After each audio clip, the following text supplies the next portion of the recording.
Hello, good evening. It's Sunday night, it's 8 o'clock, and it's time for some Doctor Who. And let me just sort this out before things go hideously wrong. Tonight, we are doing Doctor Who, and we are doing Day of the Daleks. In fact, we're doing Day of the Daleks Special Edition. Lots to look forward to in this one, and I'm very, very happy to be doing this one. I know Chris is here. He's having technical difficulties. So he'll be joining us soon, hopefully. So tonight is Day of the Daleks. Next week we're going to be doing Scream of the Shalka, which is one I haven't seen in a very long time. Probably since it was VHS days. But that's next week. And don't forget, after that, then the week after that, we're doing Edge of Destruction, part 1 and 2. And I think we might be doing Infinite Quest as well. But we'll see how that pans out. Following that, then we've got Attack of the Cybermen, which is the 6th Doctor story. It's a nice one. And then after that, then we've got Paradise Towers. Oh, God. But we got more coming as well, and we'll get around to that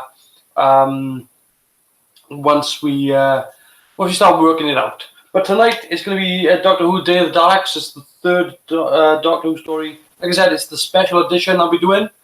There's still time because we're going to be, hopefully, Chris looks like he's joining us. I see his icon popping up anyway. I can't hear him, but I can feel his presence. He's there, right there. Or, if you've seen it on your screen, it might be there. I don't know, but to me it's there. Anyway, third Doctor story, 1972. The first time they bring the Daleks back in 5 years, just over 5 years. It's a very long time to be without a Dalek story. That is quite a long time. Ian has just joined us in the chat as well. Hello, Ian. Good evening. Why the hell does that happen? I get there's this little bit of the sidebar. I don't get to see that much. Not a huge issue, but like when it comes to the chat, I can only see like a piece of sidebar. But anyway, I know you're here, Ian, so feel free to join in the conversation as well. So yeah, Day of the Daleks Special Edition. This is a good story based on the peripherals of time travel and the complexities of time travel as well.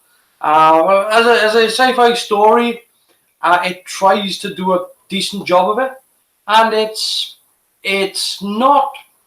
doesn't do a bad job of it. If anything, it feels like the Dalek story is secondary, but the idea here is that the Daleks are in control. So, and who'd have the Daleks any other way? This is one of the first earlier stories, I think, where it was recorded at TC2 in Television Centre.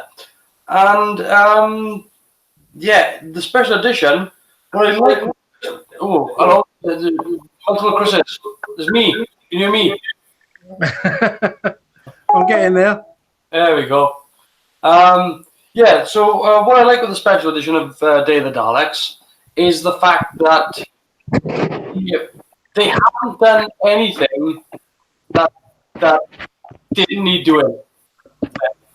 What they've done is all the visual effects they've replaced because the visual effects weren't up to standard, and they've redone the Dalek voices because the Dalek voices, original voices, were garbage.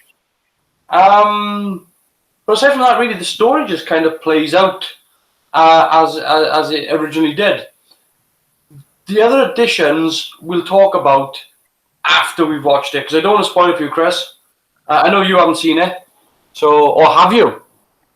I haven't. I've seen the original, but not that one. How am I coming across? New tablet, no problems. No. You Chris. Crystal clear. Lovely. Crystal clear with my coffee. Right. So when it came to making the special edition, they actually weren't planning on making the special edition. Just so you know, what actually happened was that they were sorting out the DVD, and the producer of the DVD decided to watch Day of the Daleks. You know, as he would, doing his research for the show, he checked it on, and he sat down and he watched it, and he was just like, I remember it being a lot more better than this. I don't remember the visual effects being this weak. You know, to him, it was kind of like the best Doctor Who story he'd seen. And then when he put it back on and rewatched it, it was like, it had been like 20 years since he had watched it. And it was just like,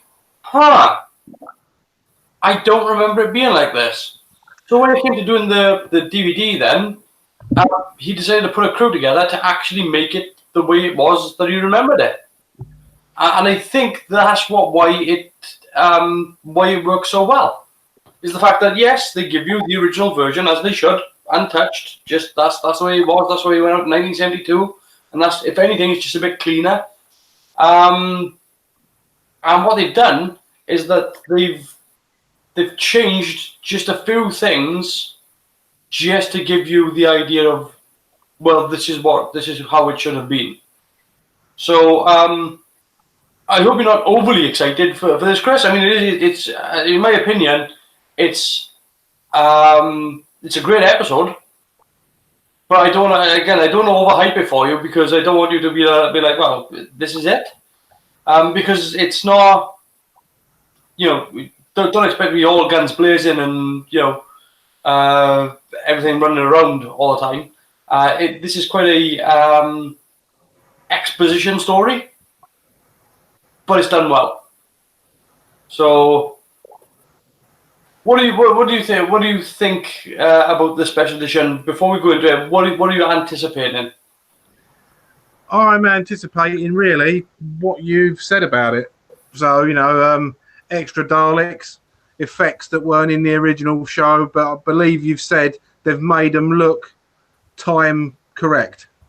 Right. So the original effect that they had,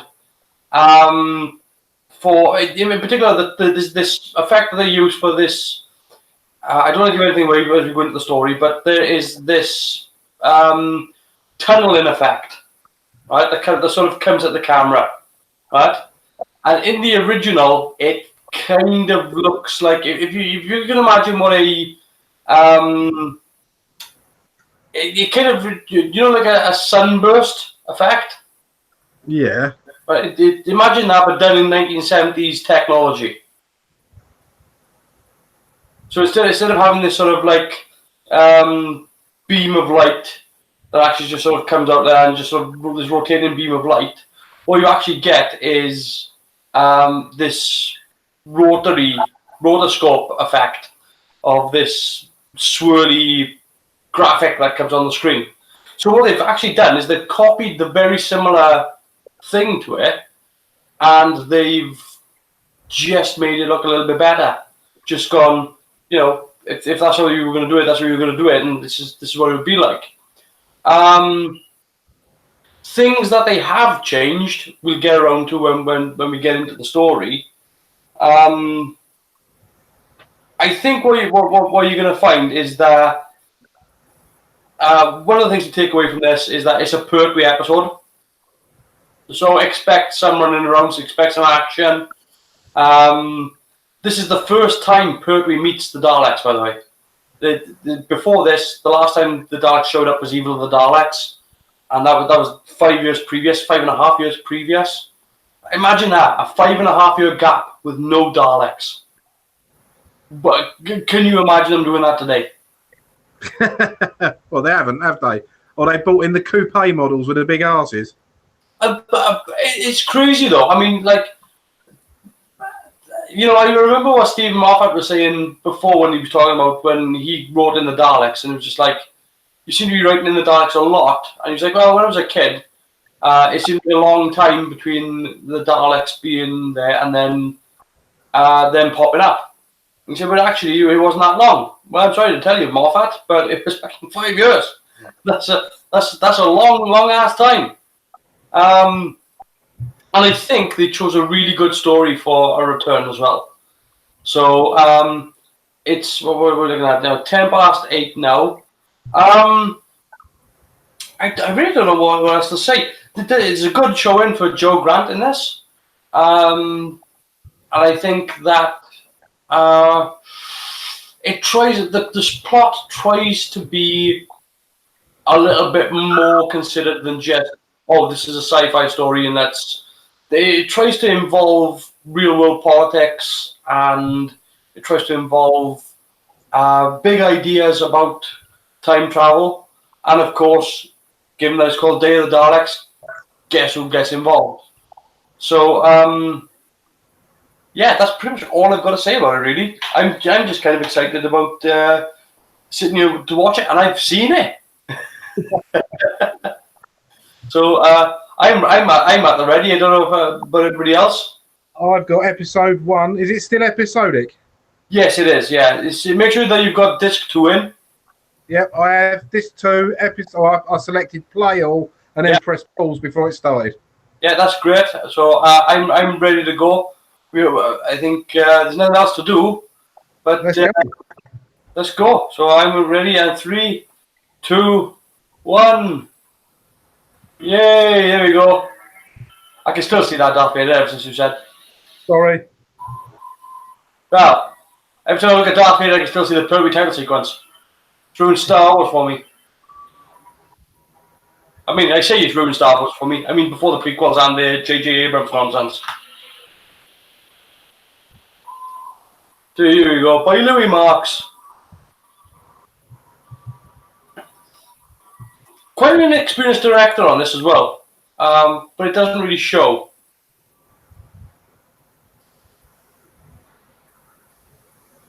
So believe it or not, the first shot you just saw there, Chris, was actually a new shot. Righto.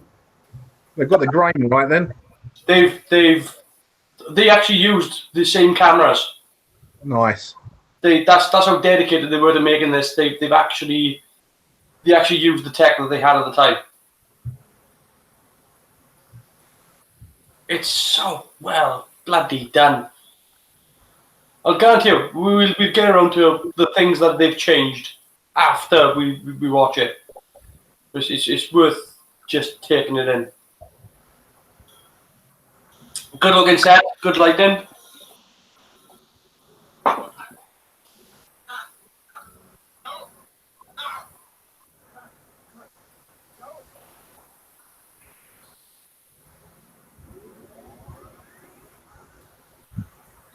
Oh, that effect. Yeah, but that replacement there is actually it is a big improvement over the original. But the original actually does convey that sort of thing.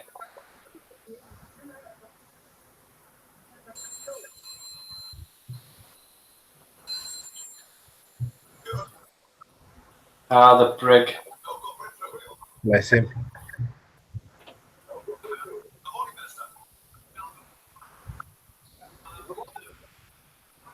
It's incredible when you think about it. His first Doctor Who was with William Hartnell, and his last one, the last time he was in the Doctor Who universe, was with Sarah Jane during Matt Smith's run. I mean, it's incredible. We'll ignore the Cyberman. He wasn't in it. I don't count it. And of course, there you have a dematerialization circuit, which actually popped up in the Doctor Falls. A little bit smaller, a little bit different because it obviously is a different TARDIS, but essentially the same design. Oh.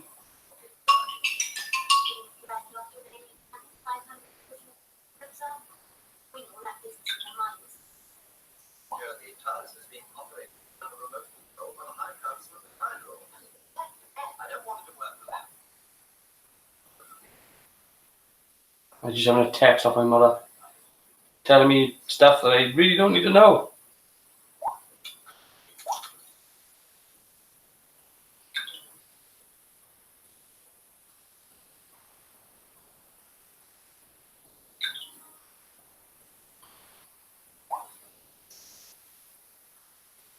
Yeah, see, so the original fact there with perfectly standard over there is unaffected.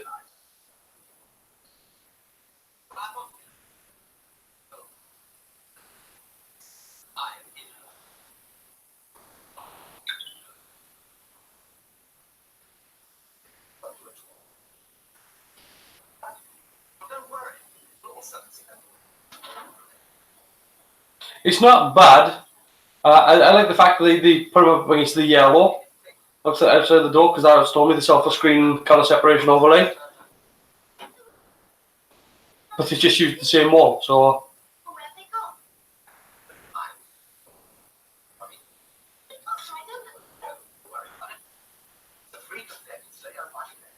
That console looks good, doesn't it?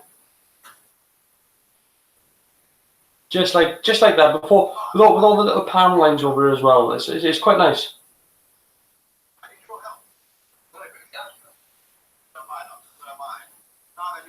Chris is having technical issues.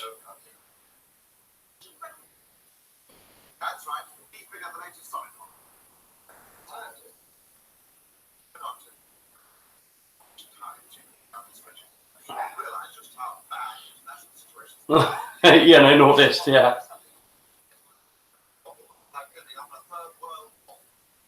Well, we're still watching it.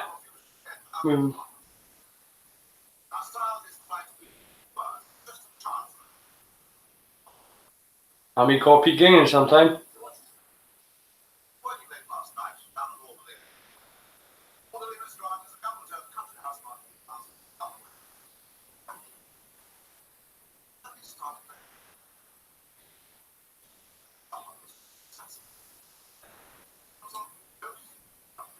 So, well, Chris is not here. Pause roll. We can do, yeah. We can pause it right now. As the, I think it's the Ogron beaming in. Yeah, pause right now while we wait for Chris. I think while we wait then, let's just have a quick look at some trivia, shall we? Just to go through some things. So, the original title of this episode was called The Ghost Hunters. Yeah, so I didn't do that. The reason why they changed it from The Ghost Hunters to Day of the Daleks was because promotion, and it bloody well worked and all. This is the earliest Doctor Who serial for which all the episodes remain on their original tape, PAL 2 videotape. And Chris is back. It appears. So yeah, they've still got the original tape of this, which is good news. Chris, we've paused the episode. I'm trying to think how can I see? So yeah, information. We're currently at 5 minutes and 49 seconds.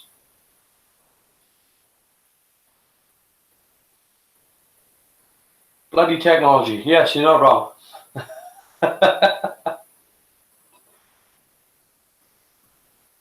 To publicise this show, the BBC had specially shot a television trailer featuring the Daleks by the River Thames. I did not know that.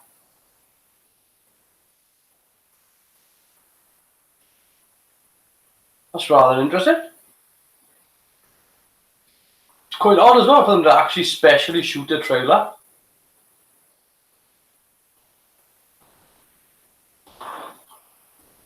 So yeah.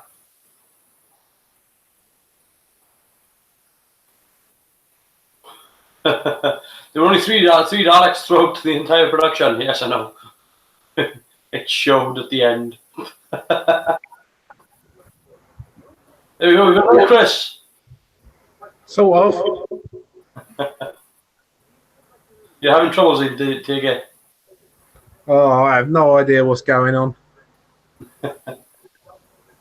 So, let's look. Yeah, just before we resume.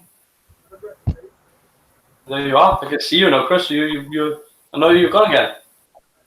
Oh, I don't know what's going on, mate. If it ain't the tablet, it's the internet. 7 minutes and 15. I never stopped it. So. All right. Well, I'm at 5 minutes 49. 5:49. All right, I'll go back a bit. It's all right.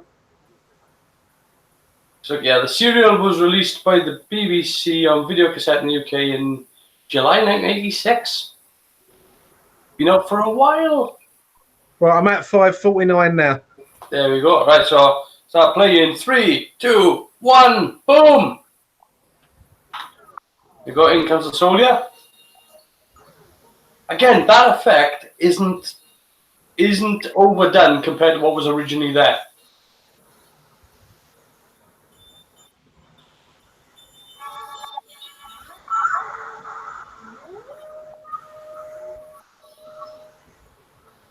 Kind of a weird camera shot, that one. Though it is kind of ones that has popped back up over time, but it's normally used for people who are off their tits on drugs or something.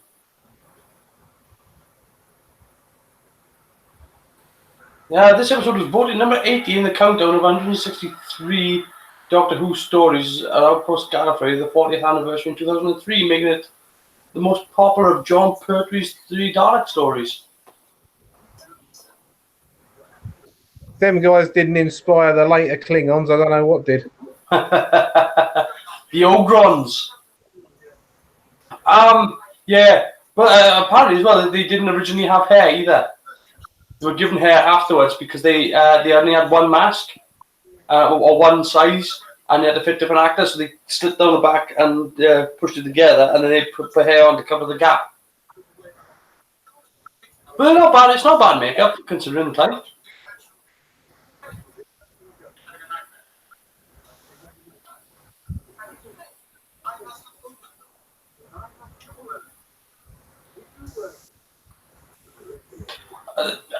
Rather interesting with Pertwee's outfit right there. I know he's normally dressed in quite flamboyant outfits, but that's a bright purple, isn't it? Very suave. Oh, I mean, he always had swagger.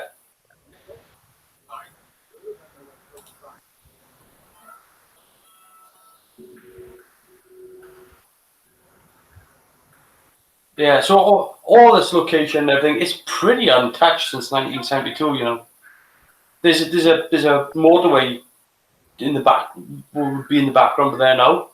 But aside from that, it's pretty much the same, which is what paid dividends when they were making this special edition.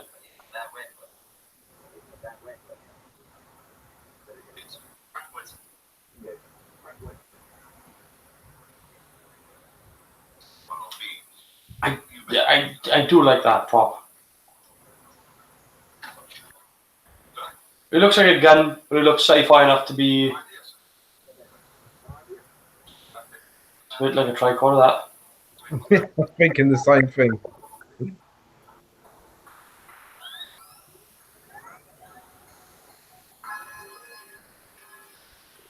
So obviously, this is new. Yep. The reason why they replaced that was because the original shot there was actually 3 tower blocks.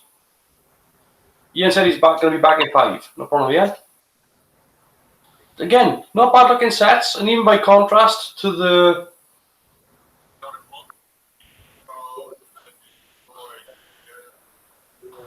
Oh, plop. I did not see this.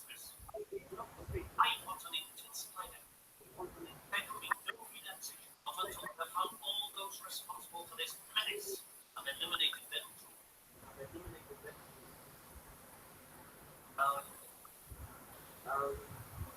Yeah, I don't mind the old guns. They could do a comeback. There's lots of. They can make a Dalek, a Doctor Who universe that's a bit more inclusive of the old, not even villains, just life.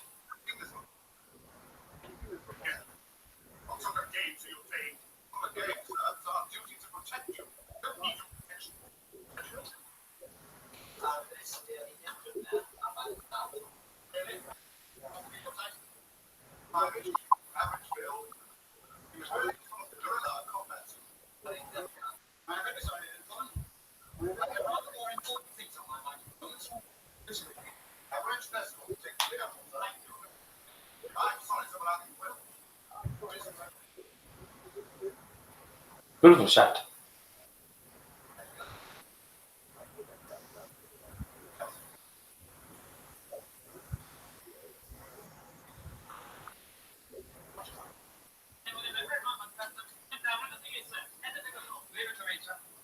Sergeant Benton and Mike Yates.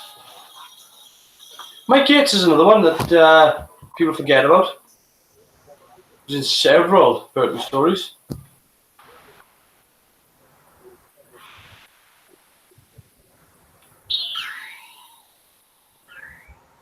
See, it's a small thing that Pertwee does there, but he actually bends over and actually takes aim. Almost anyone else would have just walked up to the gun and just gone boom and just pulled it and not even bothered looking. He's just very good at working props.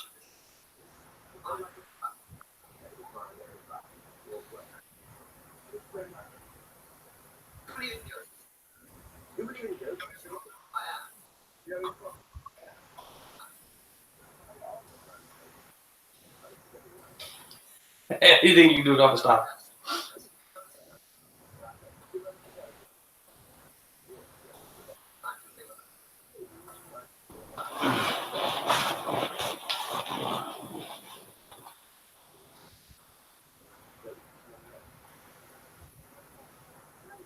That is a fantastic shirt he's got going on there.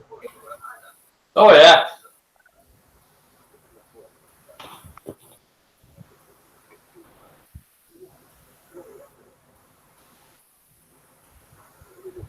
BBC prop.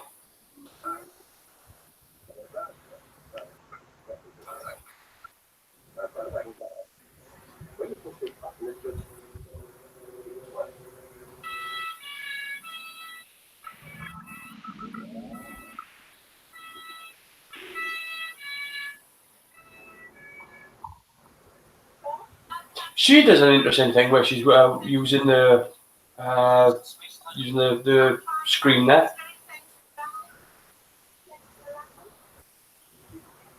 It's like she's stroking it to work it. Ian's back now. No.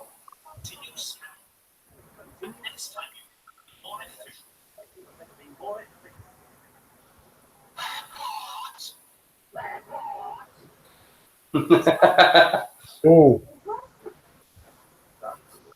How about zoom out? Using the first iteration of the Iron Man touchless screen that you love so much. No, it's not, because the screen is actually solid. She's just it's gesture controls. No, not the screen. She's not touching thin air. She's actually manipulating what she sees on the screen. The screen is a solid bloody screen. I don't blame Iron Man for that.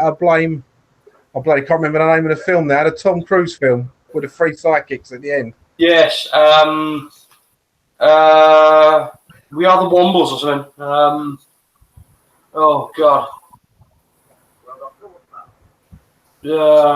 Minority Report. Thank you, Ian. I was close. Hey? I was close.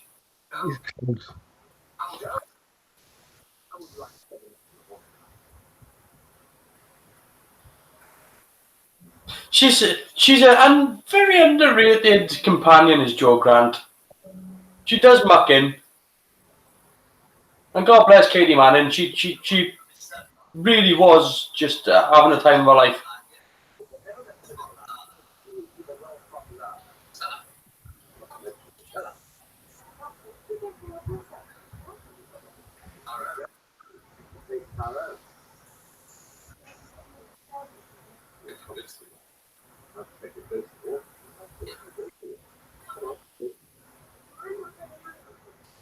A hell of a pair of boots, was that?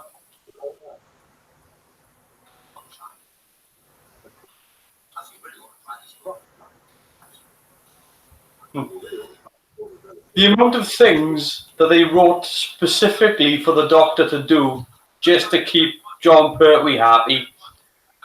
But it's good though. It makes the Doctor radically different, you know. Most doctors don't like fine wine and you know, in this you're gonna see, you know, the Doctor, you know, getting boozed up, shooting guns, hitting people. I mean, all the things that you technically get associated with, oh, the Doctor would never do that. But he does it in this. You're making him sound like Swiss Tony with his fine wines and his Belgian chocolates. Well, he's kind of. I mean, Joe Pertwee was a big fan of fine wines. He really was. But like it's something that they put into the Doctor to sort of embellish on the character, and it's very different to Troughton, and it's very different to all the other ones that come later. Now, all the Doctors seem to be following after, just kind of hit the same sort of note, because obviously they've been written by the same people, but they don't have Pertwee there to sort of like go, oh no, it's okay to do that.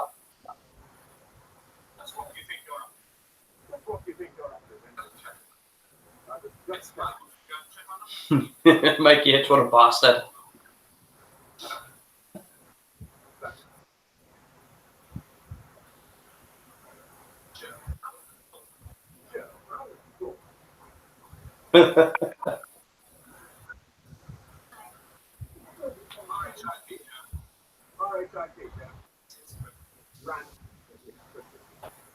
Yeah, total bastard, Mike Yates.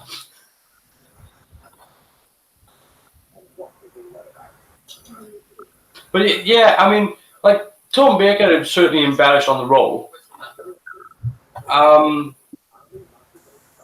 But you know, you get sort of as you start going through the classic era, you start having these tropes being brought in on the character, and nowadays it's become a rule, and they don't break that rule, and it's just like, no, it's a new regeneration. Of course, you can break that rule.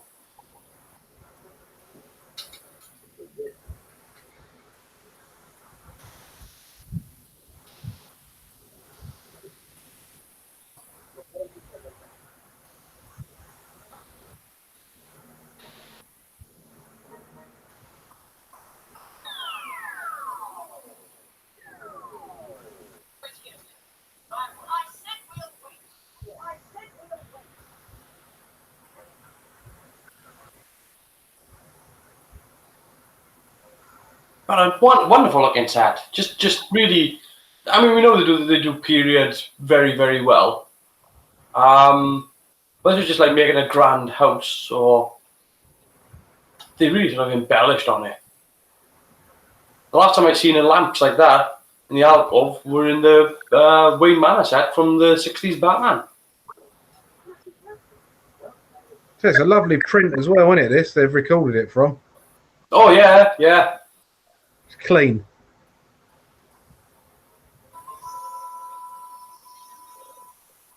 I was checking where that location was earlier on. It's the Grand Union Canal. Yeah. But I thought it was the River Lee to start with. They wouldn't let that on telly today, would they? Oh.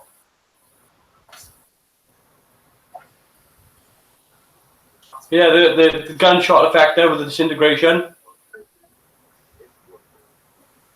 Nice little add-on effect. So yeah, I like the splash from the when they disintegrate. They just sort of there's this sort of like debris.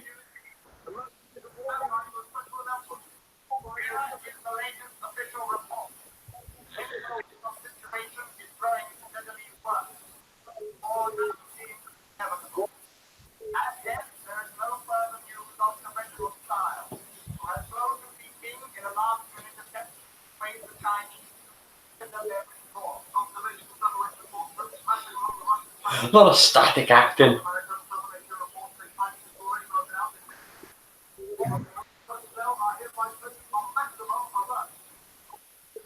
There's not a lot you can do when you've got to just stand there and listen to a news broadcast. But I think Freddie Mercury based his look on the brig. Oh yeah.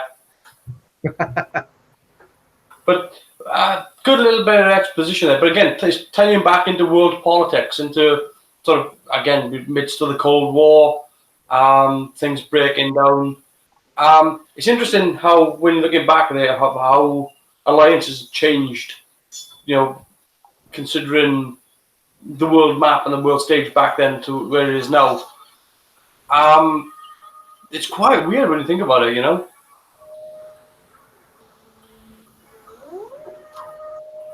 Now you got to remember, America was aligned with Iran and Afghanistan and against the Russians, and Give him a chop, have a sip of wine. yeah. But again, it's a nice embellishment of the character.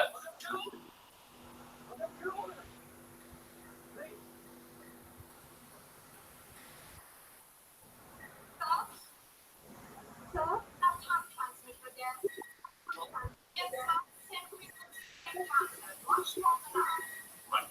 I want the exact space-time coordinates, so whatever happens, don't lose it. Now, he ended up playing the controller.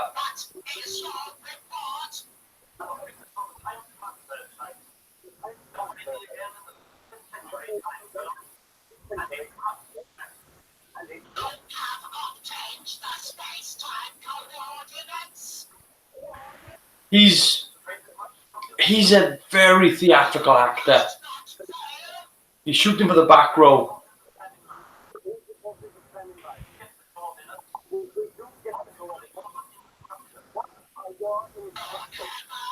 He's got a hell of a good diction.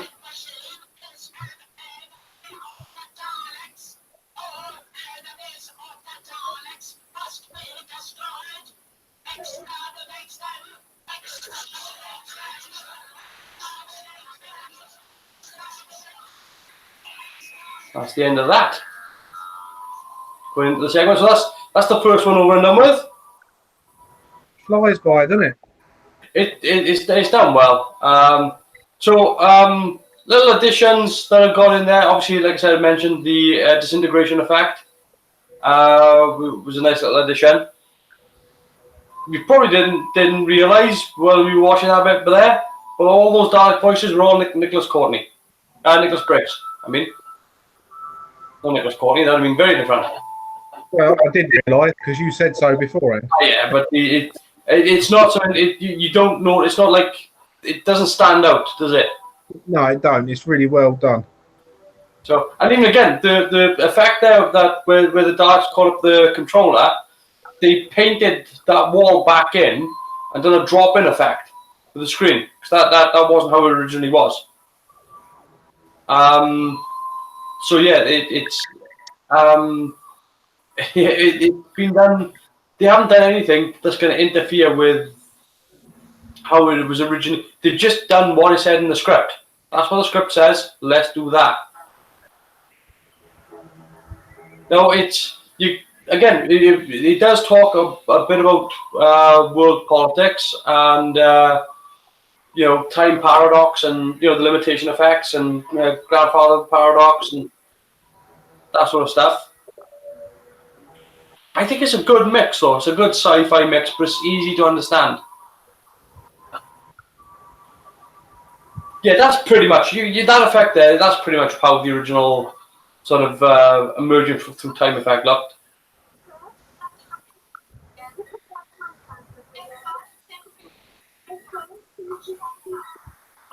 I want the exact space-time coordinates, whatever happens, don't lose it. But yeah, see that insert effect there.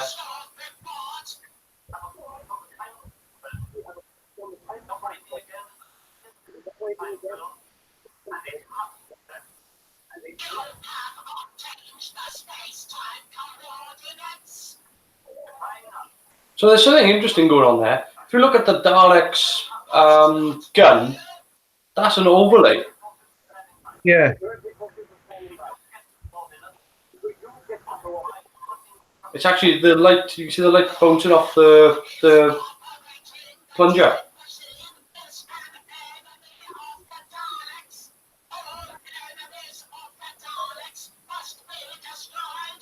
So it's interesting that they didn't replace that effect with something.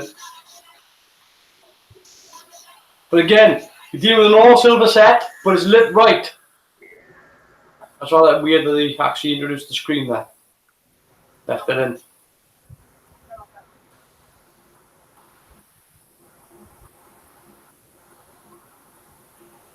When it's done right, it looks great.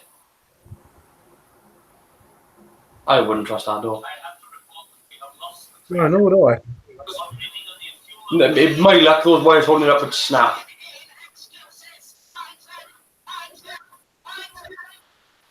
Sir, you are the man. You are the man. I'm not really keen on her makeup for being a soldier. She's a bit too clean. It looks lovely though. Gotta give her that. Yeah, no, yeah, absolutely, yeah. But she doesn't really look like she's got down on the floor and crawled through the grass. Watch this now. The guy that just shoved down Joe Grant absolutely blocks the scene. He literally uses his hand, and how the hell the director didn't go cut, redo that again.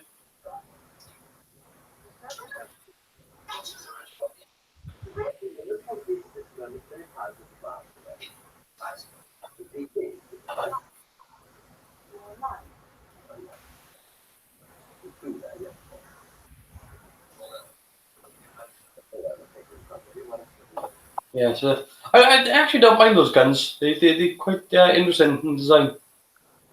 At least they look different. They don't just look like silly ray guns or something. Yeah, but I like the fact it's like a sort of like a triangular focusing beam as opposed to just just a gun.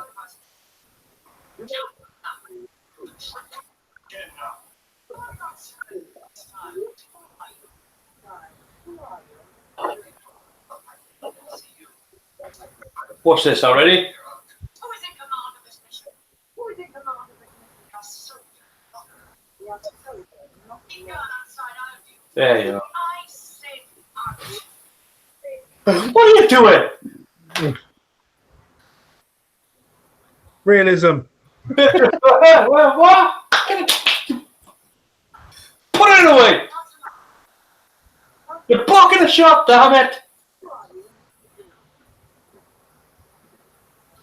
I'm amazed the director didn't call that one. I absolutely amazed. Are you sure? Positive. Double check. 2 men missing. Drone. Yes, sir. Possibility. I mean, it's not too warm a day. Well, let's go check. How can you know we were coming? How did you know we were coming? Once.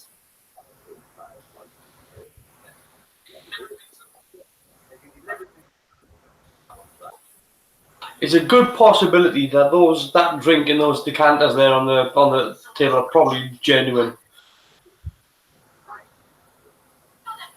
They're probably loaded with real booze.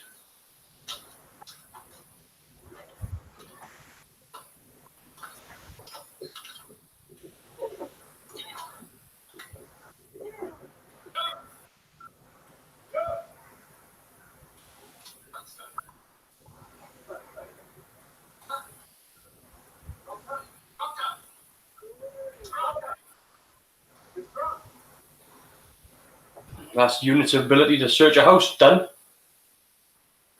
There's no one here. We've searched thoroughly, sir. This staircase is clear. We didn't know what's under the staircase. We haven't looked.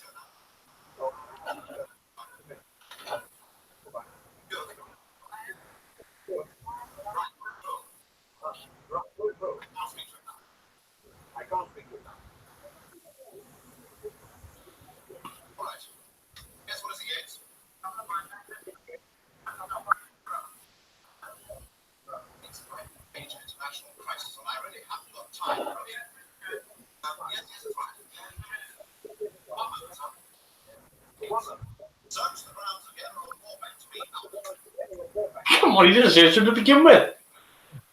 You're tired swine. I'll look up these stairs again.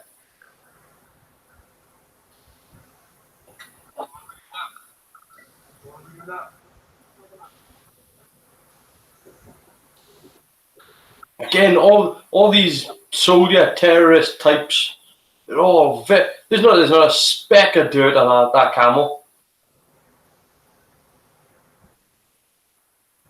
They'd just been freshly laundered.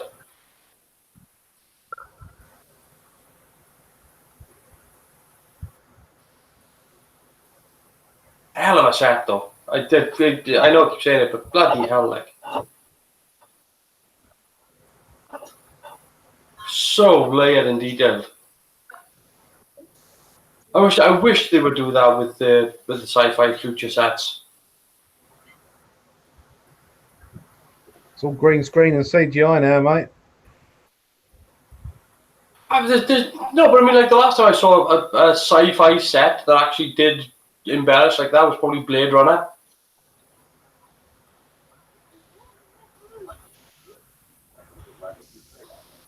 It's like they think, well, when sci-fi comes, the ornamental stuff just disappears. Was it camouflage doesn't? What? I'm missing. One second, let me just shift this over.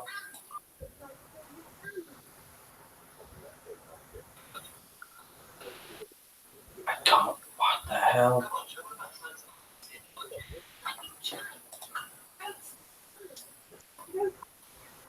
Camouflage doesn't work against flock wallpaper. Right, thank you.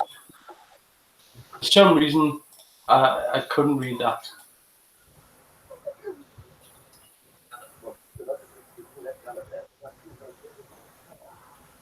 Because I've got the Android app again for Hangouts, I had lots of fun and games trying to connect, and I can't see the chat, so we'll have to delay anything Ian says.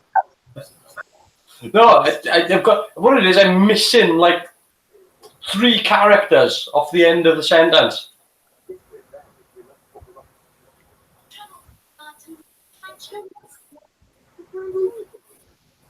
It's sort of anti-Sam Beckonet.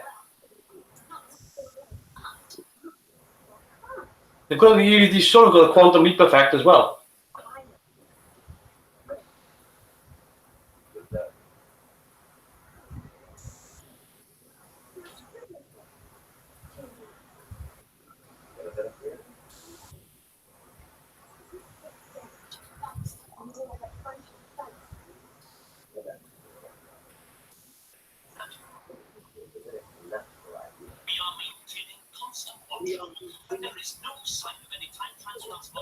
I mean, they are sort of dealing with a story here about terrorists, or freedom fighters.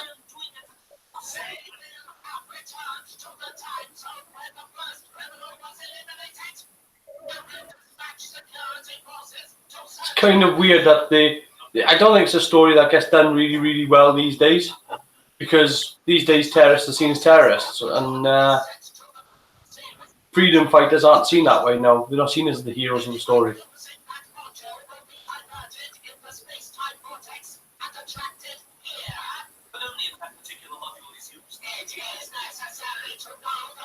Surely no one will use the module. They must realize that we got this village with the Daleks.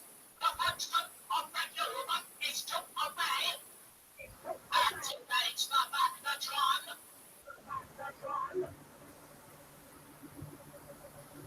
But yeah, it's very nicely done. It still fits, doesn't it? Yeah.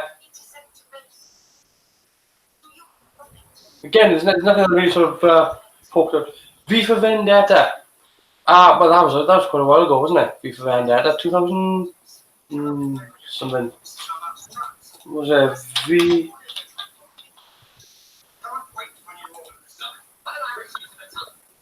2005.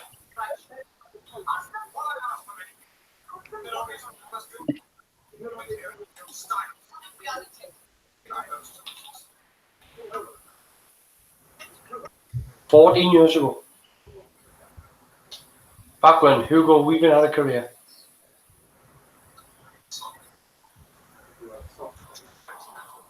Just what hairdressers do those soldiers go to?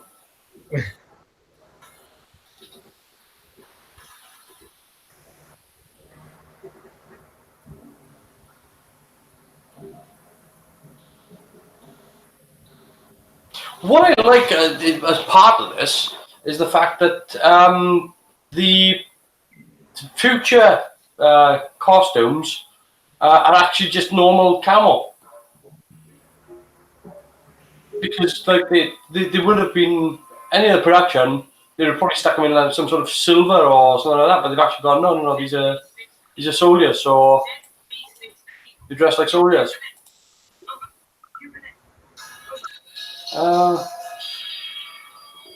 The call signs are from Z cars.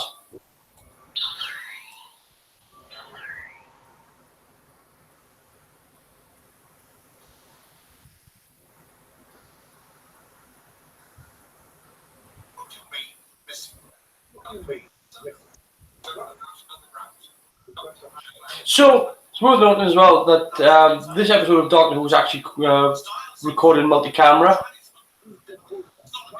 So they rehearsed for the day and then recorded the multi-camera. They had to do it in 2.5 hours.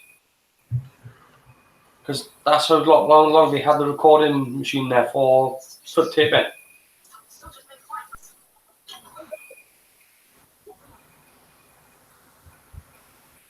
And that's per day, that is, not like they recorded the entire episode in 2.5 hours. It's per day.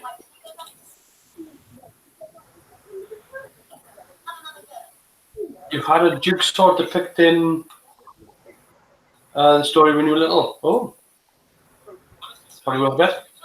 Still got it.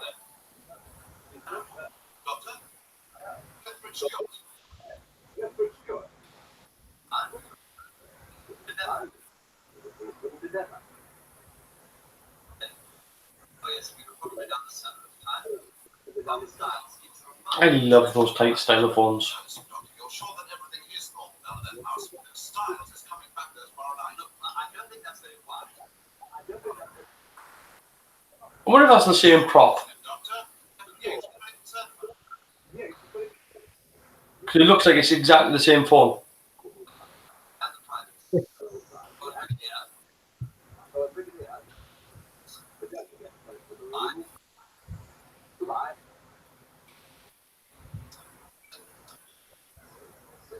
Oh, so look. So I'm going to straighten this out. Yeah, it wouldn't surprise me if they just moved the same prop around. Save a few pence back in the days when they had no money, mate. Again, it's the main problem with this episode when they originally done it was time more than money. Again, at this point now, they're now filming in TC2.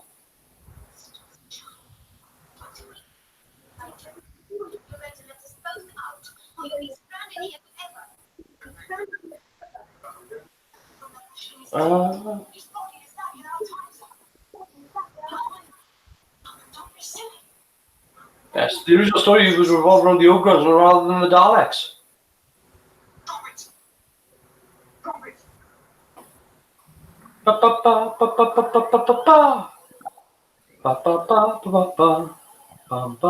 Joe Grant in the 22nd century. Sorry, I have to throw Buck Rogers into everything.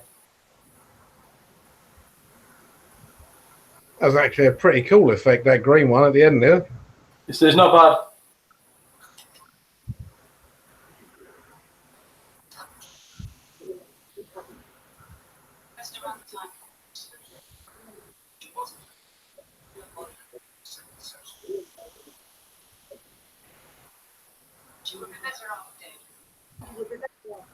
Not really, no. I don't know a single point where that's ever been a thing. I tell you what I do like, are those beams that come down from the ceiling and come across, just sort of like block out the set. There is a fair bit of tinfoil going on, though. Oh yeah, but it's effective though. It's lit very, very well, and it's used very well. Even his makeup looks good. Yeah, it does. He's a touch removed from human, you know. Time Bomb, Vortex, Magnetron, love it.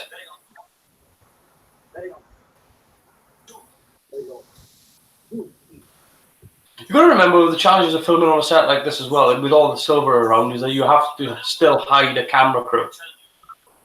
And when you shoot a multi-camera, that's a lot of people and equipment. This was originally broadcast 2 months before I was born. Yeah, September the 13th. It actually went out on the date that it was. The premiere broadcast I've got here is the 1st to the 22nd of January, 72. That's on the TARDIS Wikipedia thing. I'm pretty sure she gives the date. I could be wrong.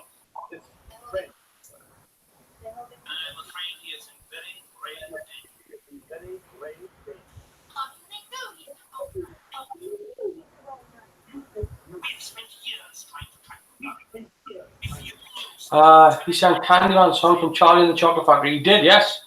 He was in Nicholas Nickleby, I think.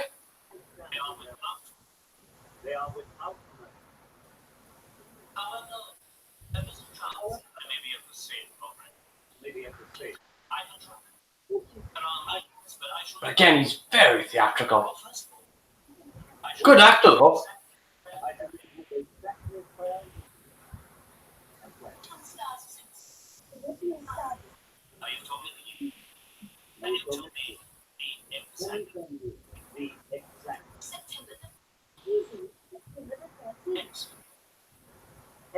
Now you must be tired. You must be tired. We do have special guests. We do have special guests. There's one last question. These criminals, can you tell me exactly where they entered your time? I mean, did they manifest themselves in the house? I want that chair. Somewhere else? Just sit there.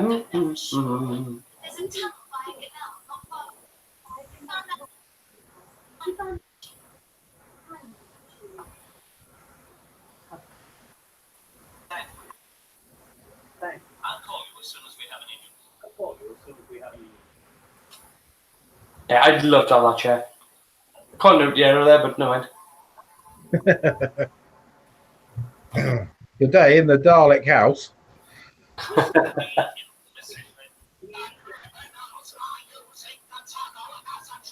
See, all that screen is replaced as well. That's a new effect.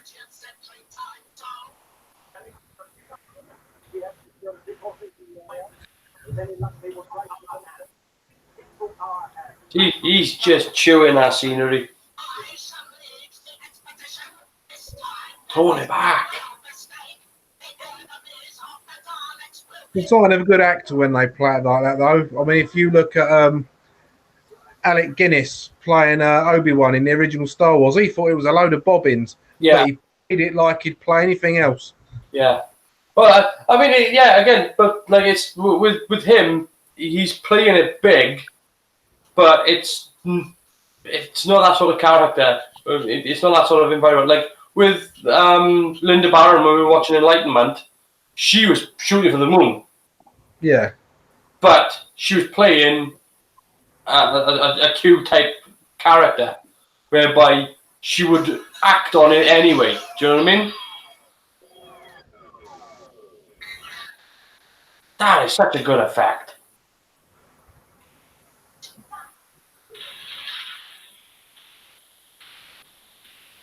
No, interesting thing though, when you notice that when they emerge from time, that the grass caught fire. It's a small little detail, but it's there. Yeah, I saw it.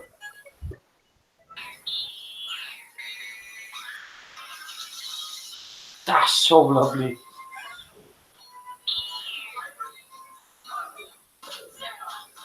Was there no laser shots at all last time? No, not like that. I can't remember. It's been a while since I watched the original. Didn't look like this.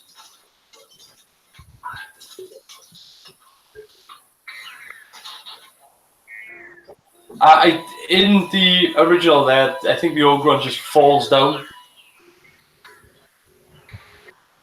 Again, this is...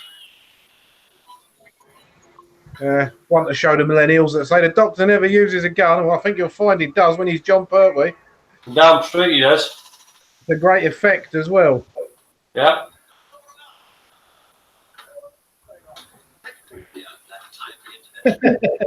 Yeah, mounted gun. Yep.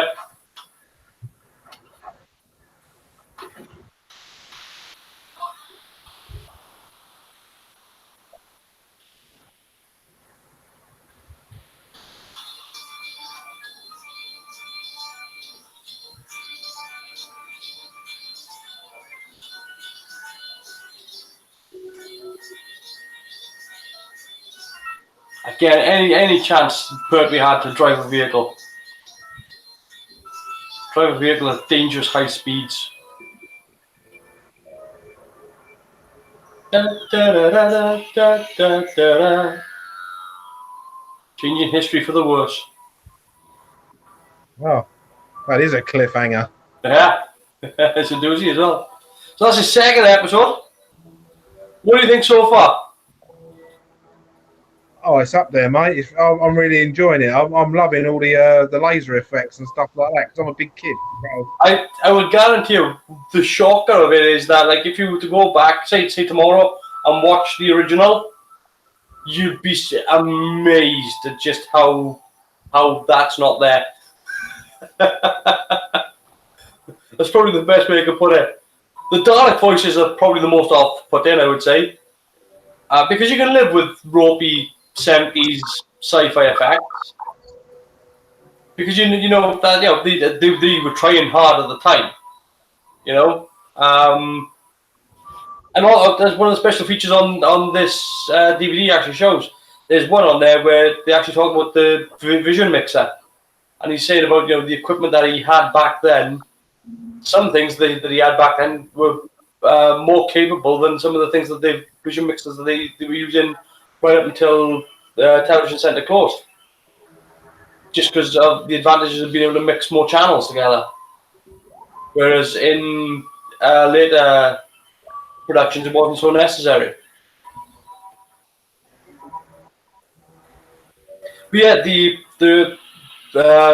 quantum leap effect then looks good. The laser effects look good. The disintegration looks amazing.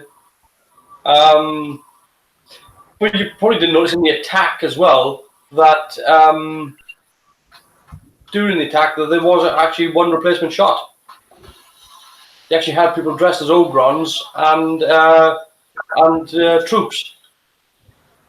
But it's blended in with the original footage so well, you probably didn't notice.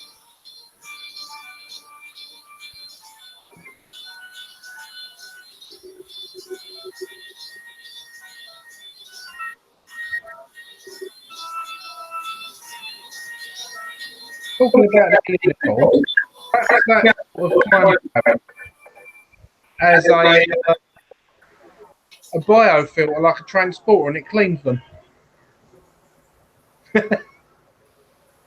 What with the oh, you mean with the time vortex effect? You mean? Yeah. Yeah, that's why they come out so coiffed. Yeah.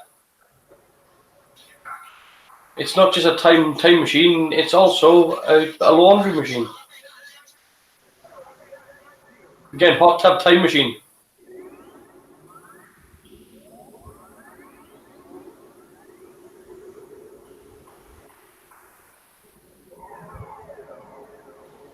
So yeah, at this point, what's interesting is that this is supposed to be the 22nd century, right?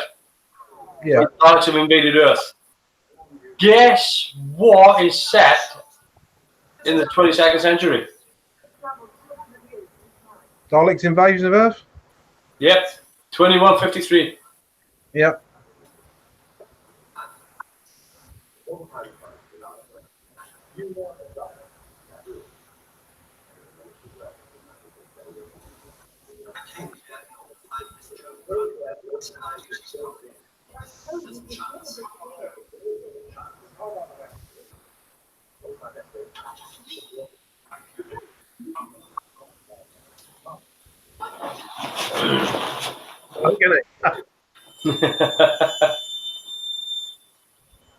Okay, quite expansive these sets. So you know, you got to look. You know, there's sort of like 50 feet of sewage and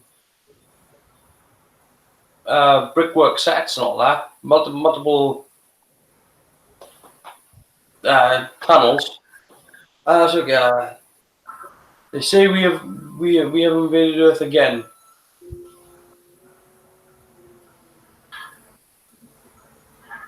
It would have been vulnerable after the 2150 attack.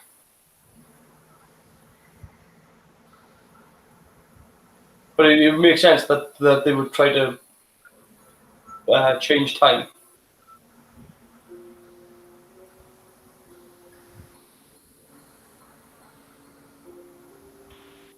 How many times have the Daleks invaded Earth?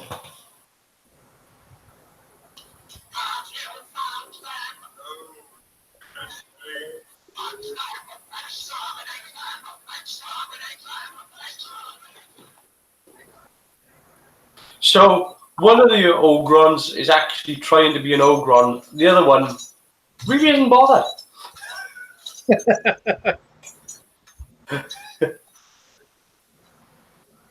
And again, the director didn't do anything about it.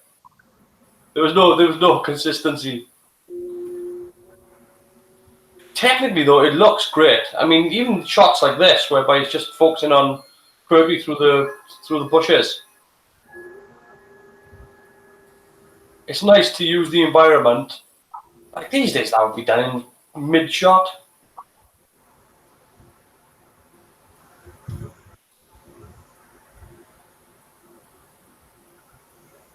Yeah, you slow down so you don't hit your head in the door. Security guards have come to top. Security guards. You have failed the Daleks. You will be punished. It's not mine. Your security guards let them get away. Those creatures are useless. They are loyal to the Daleks. As loyal as they are stupid. They will never be a match for human gorillas. No one can succeed in opposing the Daleks. Every government sought to destroy another one springs up. They have stolen your time machines.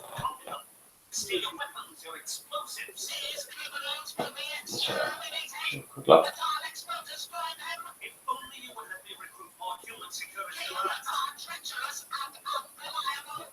Not all of you. No, I don't know. Do not dispute with the Daleks. Obey without question. But if he did, he wouldn't be treacherous. You just defeated your argument.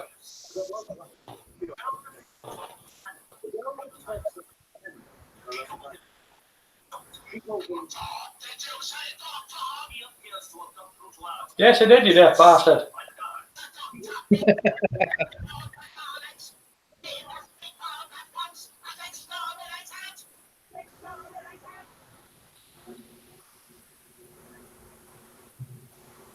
As dashing and dapper as they come. He was very suave, wasn't he? Yeah, again, a lot of swagger. He was James Bond for sci-fi.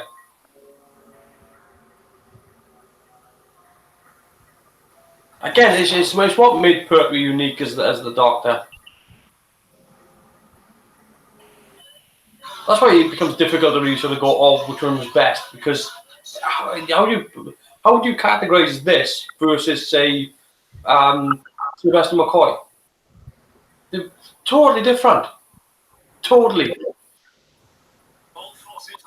You can take the things that you like, but comparing the two. So yeah, did you know the Daleks were going to show up at the end of Blake's End season 2 instead of the Andromedan aliens? I mean, they were the property of the Terra Nation, weren't they? I think they still are part of the Terra Nation estate.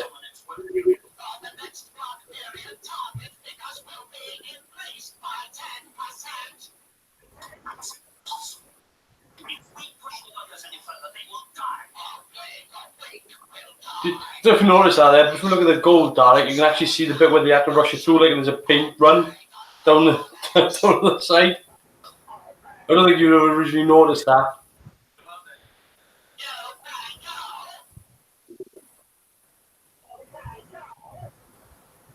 There's a gold paint run on the Dalek's head.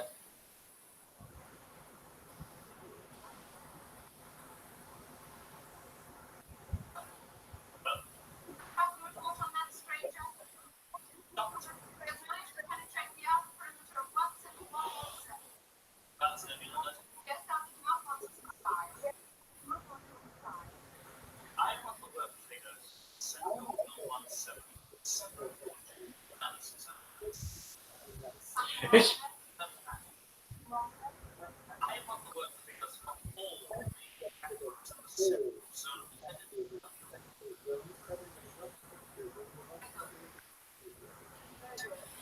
so it's very interesting the lighting choice for this. It's almost like it's almost like it's underlit, but it's not. It's just very flat on. You don't normally see that. Actually, the only thing you really do see that is normally for romantic lighting. It's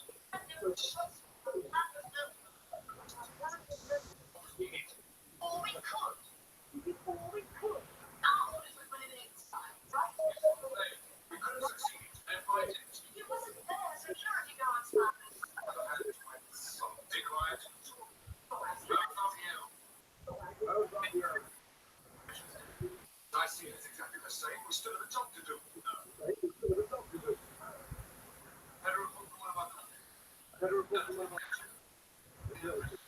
I see. I can't buy him as a soldier, not with a mullet. A mullet and a moustache, just like the moustache, not too bad, trimmed back, yeah. But the mullet, it just doesn't. I know they're supposed to be like a terrorist cell now, and so they don't have time to sort of cut their hair.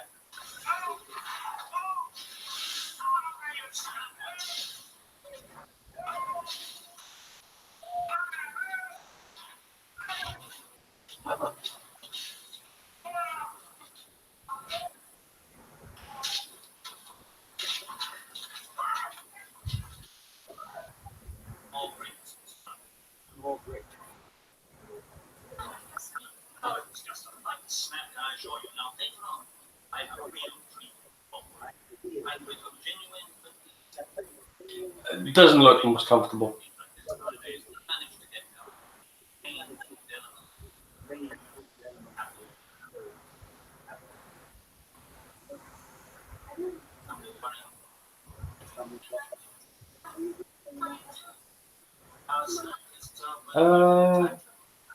So you put the look after doing. Oh, okay. Shall take get it ready.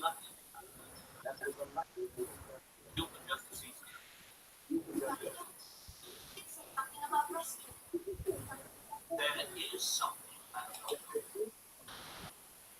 Is anything wrong? He has been seen in our time zone.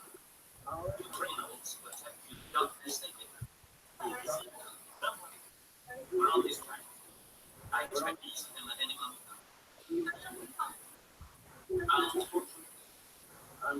You'll have to stay here for your own sake. Those criminals. Oh, very nice.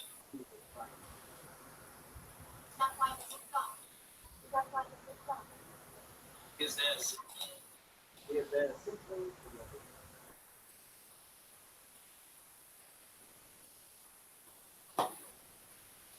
Yeah, I think what works for the sci-fi outfits here is the fact that they're not overdone, that they are quite plain, very straight cut, very straight fit in. They're not trying to be, flashy, like, big collars or. They kept it simple, and it works.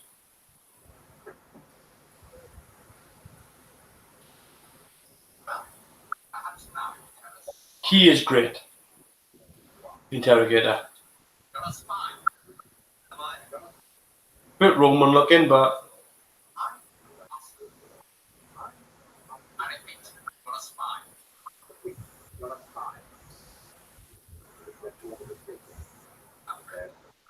they don't look 70s, yeah.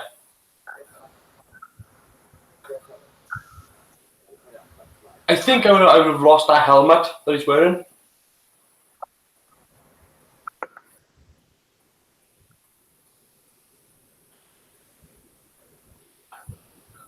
Standard bully, isn't he? Oh, but he's very Terrence Stamp. Oh yeah, I'm not knocking his ability. I'm talking about the character. Is a bully. Yes, very much so. But he is. if they go to that helmet, I think you could take them a bit more seriously.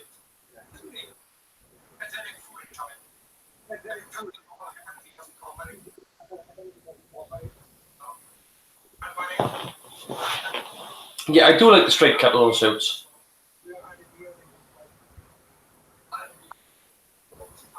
They actually do seem fairly modern.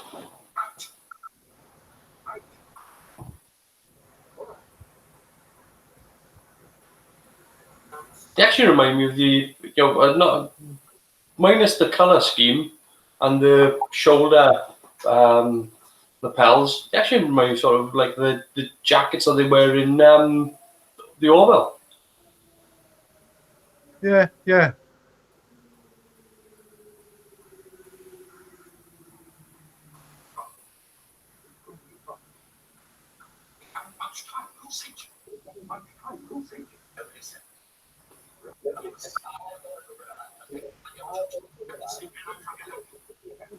Would you like? Let's see, the old ones now are updated. I think I keep the same design, but I do with the old guns pretty much what they did with the Sontarans. You'd make them, you'd get a few larger people, you know. Anything 6'5" or over.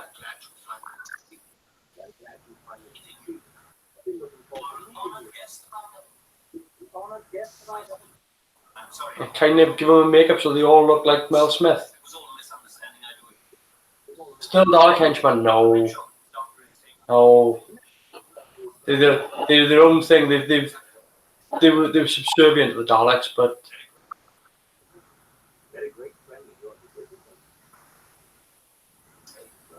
I think after this the Daleks are no longer. I think they would be survivors of a Dalek attack.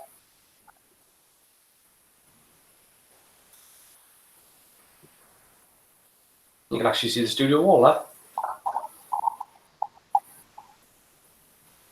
What's going on? No concern? What doesn't stand, however, is the culture. The workers' oil production figures have been consistently lower than any other factory on the Central Zone. So, improve our numbers. The next one period targets are to be raised by 10%. Possible, I can't do it. And I shall just have to find someone. You know what that would mean? Yes, you'll find somebody who can.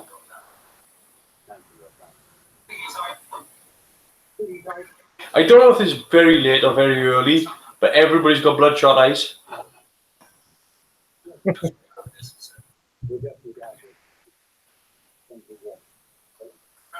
It's an interesting makeup choice, though. The fact that they've got this silvery sheen to their skin.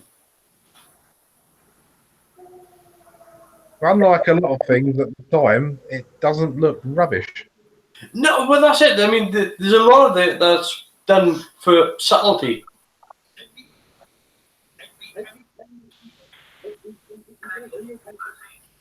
I think that's one of the things that helps you hold up.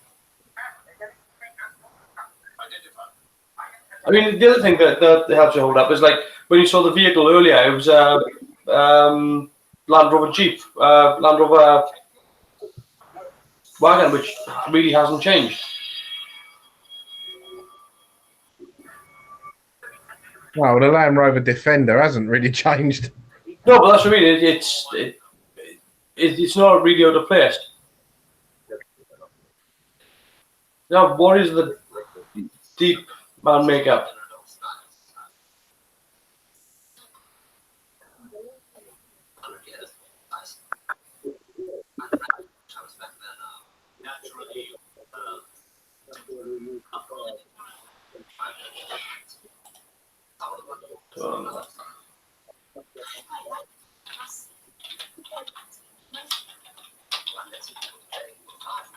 That was a simple mistake, Dr. Ashford. You must not jump.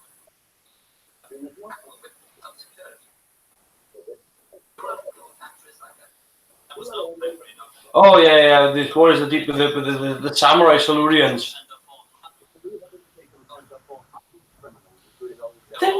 I don't like that BT. I can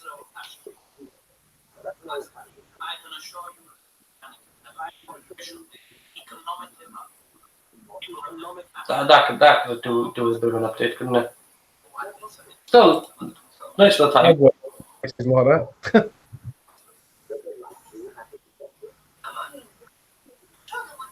Was the deep was a hell of a set, no. They wanted to kill you.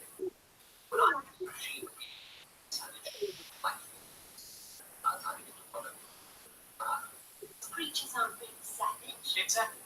They're simply guard dogs. They just do what I tell them. Not that humans around. That is not what I was saying.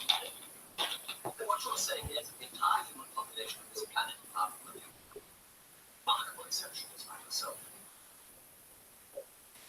like the dog. Why? You have no right to say that, haven't I? Who really rules this planet? There's a certain amount of conviction Pertwee puts on stressing parts of his sentence that really makes it sort of. I mean, and Sean Pertwee does the same thing as well. But he'll talk a sentence and then bang.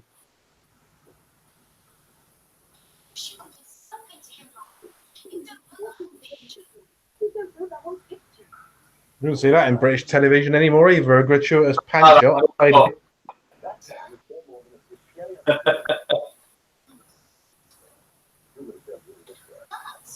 Makes a note of the time.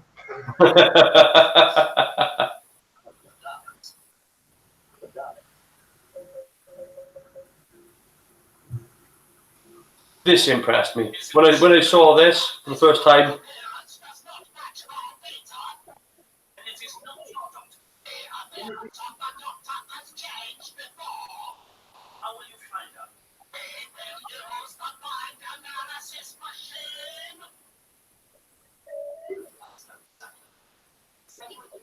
No, not a bit. We missed all of that, Doc.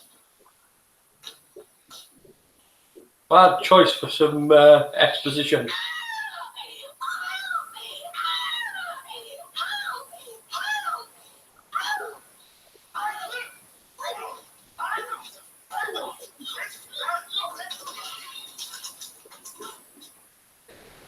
Good Mac. he slapped the shit out of me.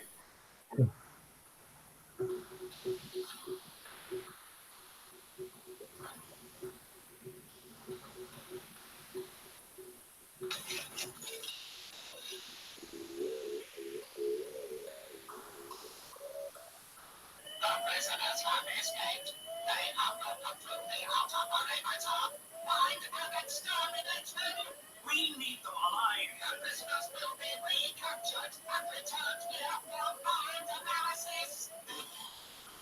So, this whole bit here, this is all new effect, obviously. All these effects are. This whole bit here, whereby, just to put you into sort of the thinking of Katie Manning, she was at a convention, I want to say 4 or 5 years ago.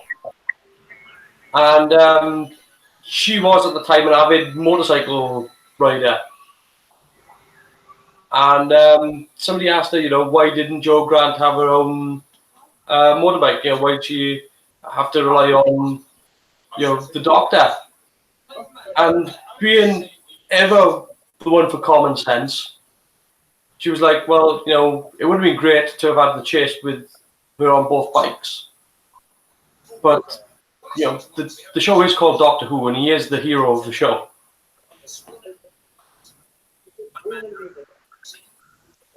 It's a good line.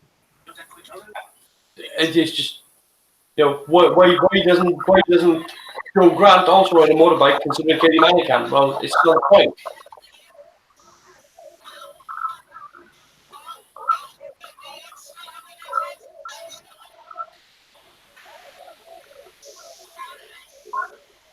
Yeah, all that's replacement.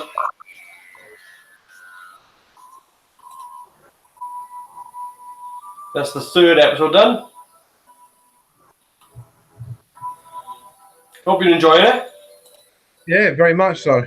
So I'm gonna just while we're doing this, I'm gonna share the pic that Ian. Let me just sort this out. Just share that there. Galactic War, the Daleks invade Blake 7. Radio Times. That would have been interesting. It would have been interesting to have had the Daleks in that pop up in other things, not just Doctor Who. It would have been. I find it very weird, that it would have gone that way. But because it's very difficult to. They do other TV shows with crossovers before, Just why wouldn't you cross over with bad guys as well? Would you have to cross over the heroes? Like, I mean, particularly like, 70s, 80s, you had plenty of shows that crossed over. I remember, Murder, She Wrote crossing over with Magnum PI. God reference, I know, but I do remember that happening. So the fact that you get heroes crossing over, it's odd that you don't get villains doing it as well. I tried to make the blurb like the Radio Times of the time. Looks good.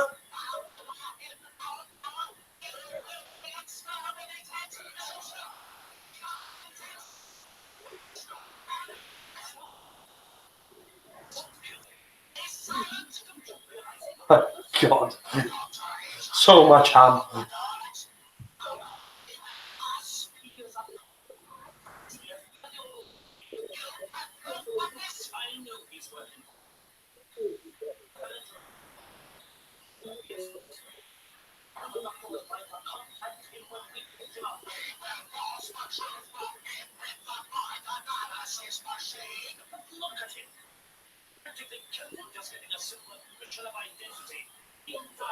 He's like the British Shatner, isn't he? Yeah. Quantum Leap Magnum nearly happened. Great. Why not?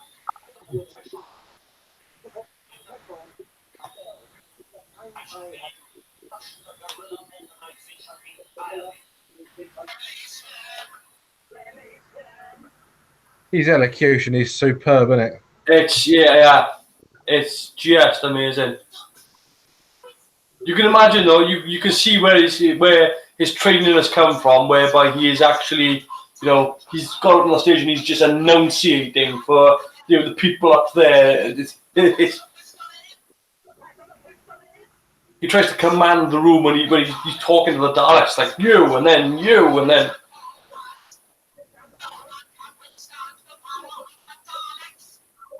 Even when he's small, he's going big.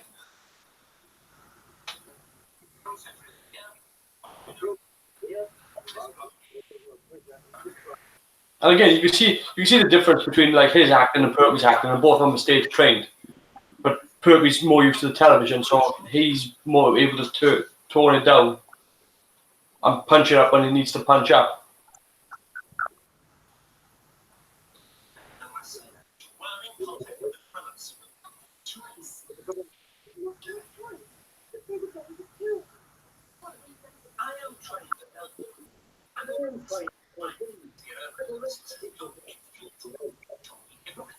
He's just slightly ever so up there all the time.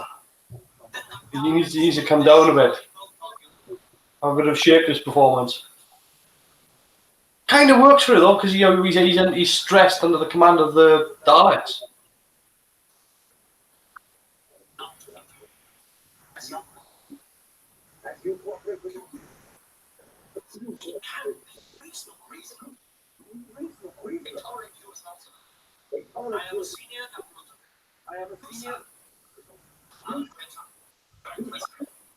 Science.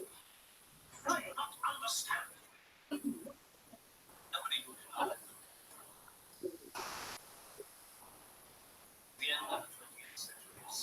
100 years. So far, he's not wrong. 7/8 of the rest were living in homes and reduced to the level of No, they stayed out of Glasgow.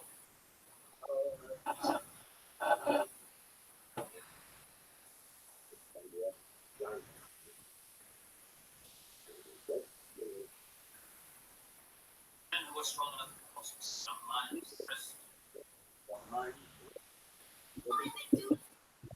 He made a constant flow of raw material. Their empire is expanding. They chose a few humans, going again to organize the remaining population. My family, rulers in this area of the region, have again. We have made things better.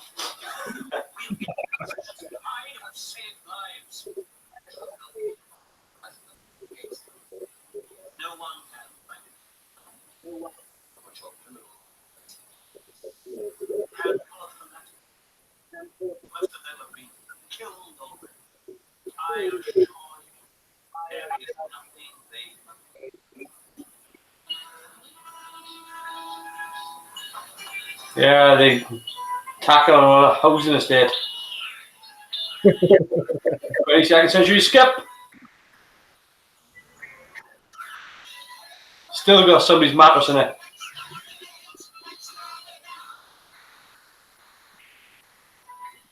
That's a bit graphic.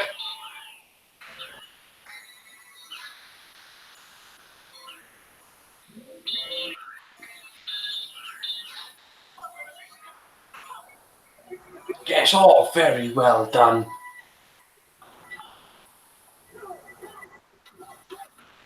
If you don't give me the information I need, there is nothing I can do about it.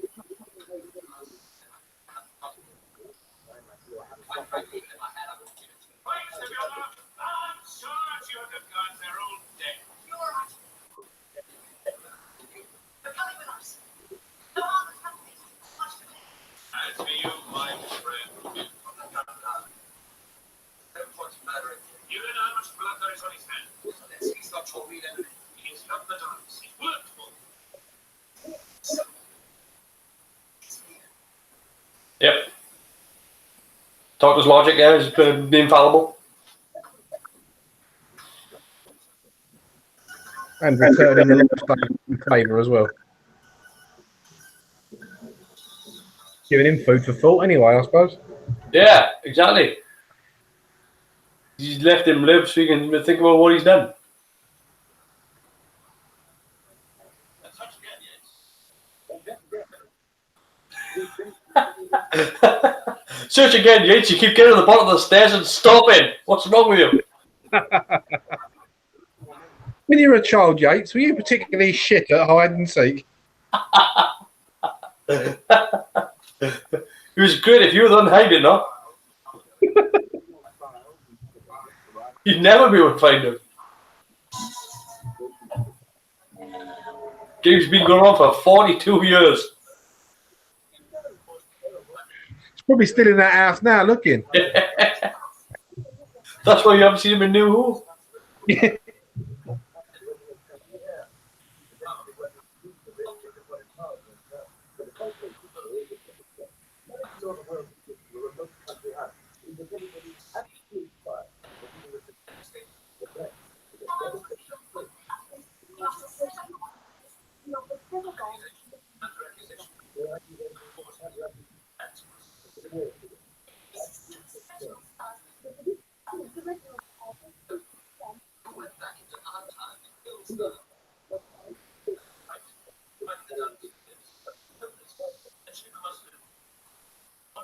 And that, ladies and gentlemen, is the plot to the Terminator. Yeah, pretty much.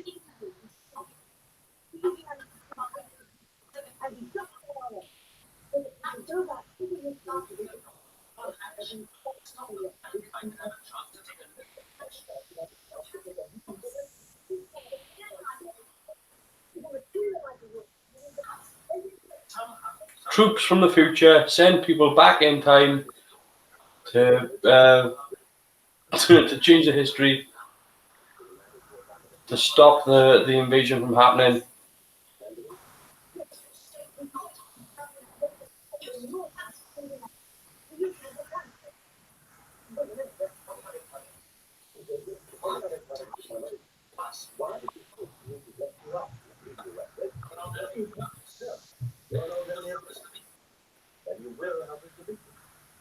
You can succeed where we want you to go back into your own time.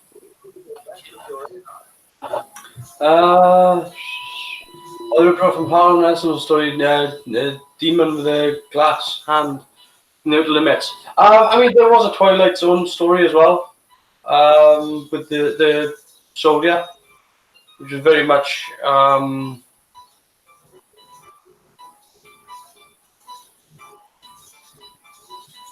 Well, it is a well done tale, isn't it? The protecting the future by killing someone in the past. yeah, it is. It's not a new concept for sci-fi. But it's definitely nice to see lots of different takes on it. Oh yeah, yeah. But again, it's very well done. The paradox.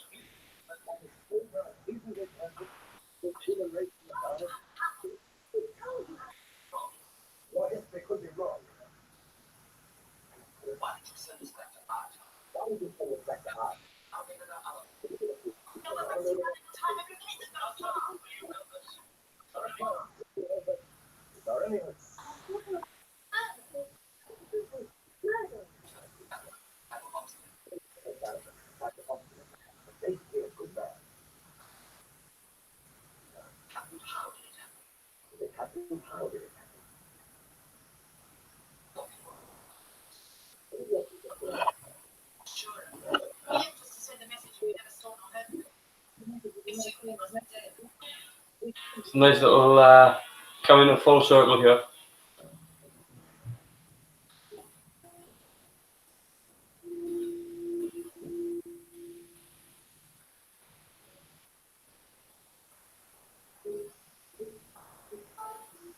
And again, what's good about it is the fact that it's bootstrap paradox now.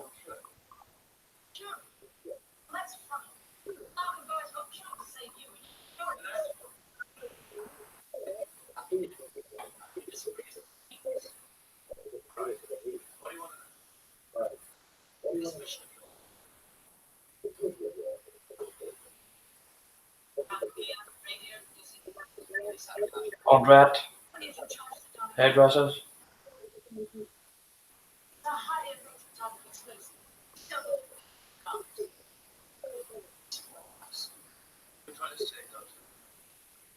Don't you see this has happened before?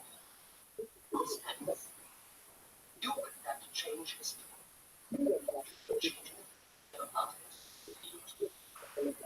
This time can cause that invoking something else in. Dun dun dun. It is. Oh yes. Big penny. Big weighty penny.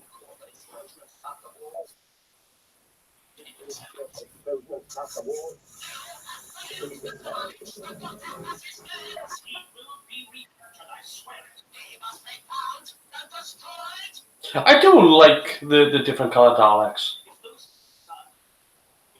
I was like, yeah, fan theory.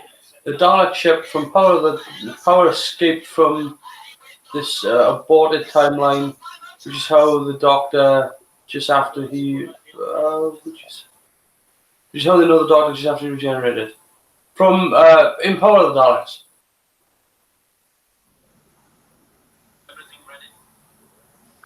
Yeah, I see what you're saying. The Daleks from this left managed to escape the aborted timeline into Power of the Daleks, and that's how they know what the second Doctor looks like. Yeah, that god is just so slimy. Slappable face.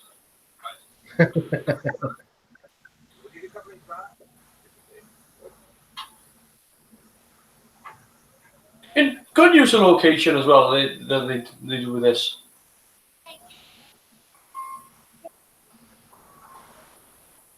They're not really very far from anywhere, but they do such a good job of blocking out the scenes. Like, the camera's just tilted down just enough so it just cuts off the horizon.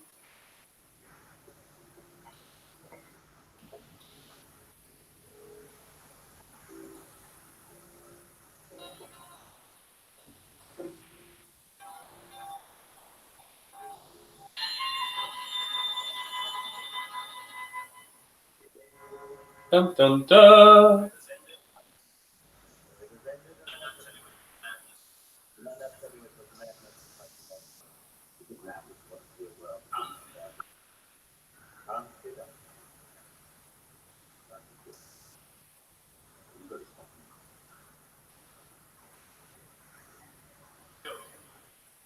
I will deal with these criminals myself. I say.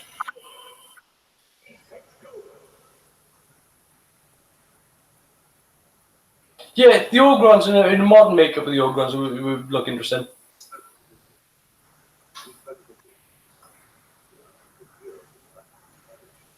It probably would actually look like the Klingons from Star Trek Discovery. But minus the ridge.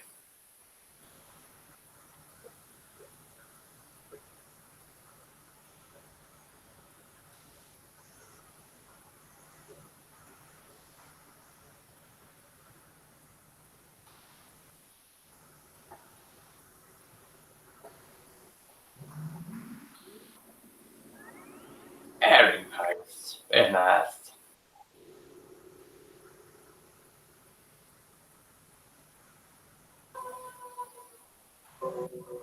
Ooh.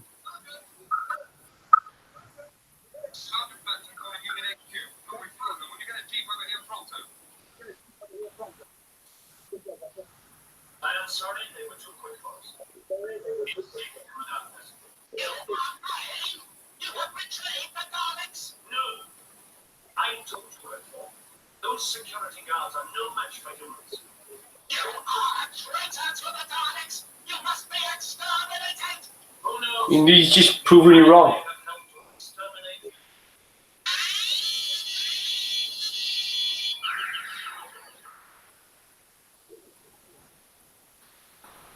You have proved yourself worthy to be the new controller. But we want the Daleks demand total loyalty from those who serve them.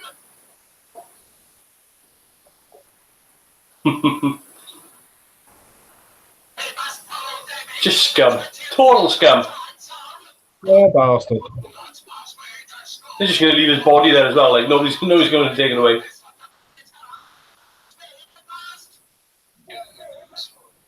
It'll be their downfall. He's blocking the door. They can't get out. Some cars, essential. These plans has little indication of the underlying tension of communication. A desperate, last-minute attempt to stem the rising tide of international tension seems to be moving great powers towards the brink of a third world war.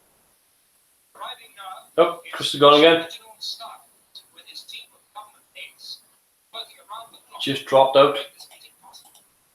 Reginald himself just returned from an 11th hour meeting in Peking, where his success persuading the Chinese leaders to reconsider their walkout gave the first real chance of success to these talks. I can assure you, he is not a Chinese delegate. Hello again. Hello. I worked it out that time without having loads of arsing about. I don't know what's going on.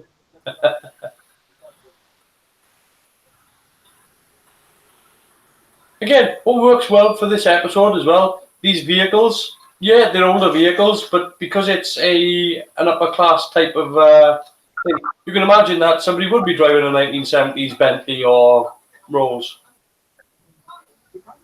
Classic cars.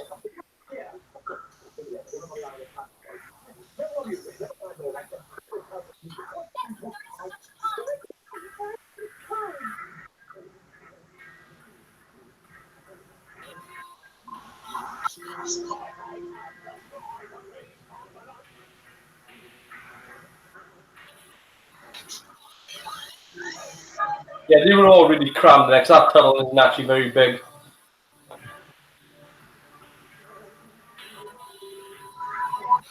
Right, if you want something done properly, go and do it yourself. Yeah.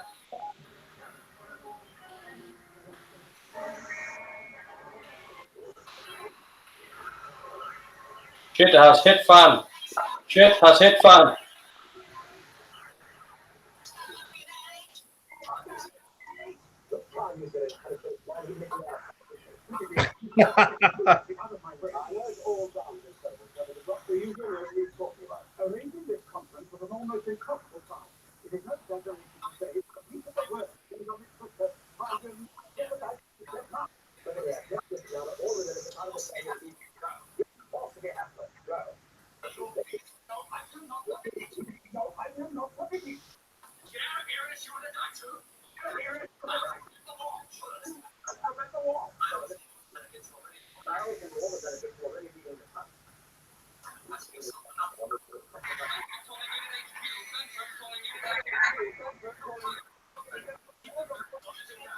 He's still looking up the stairs.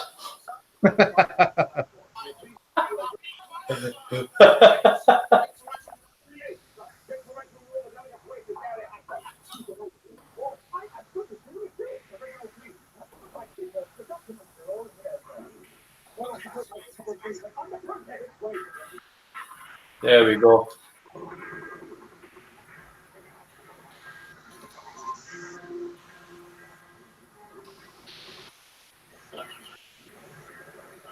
Time for an open can of whoop ass.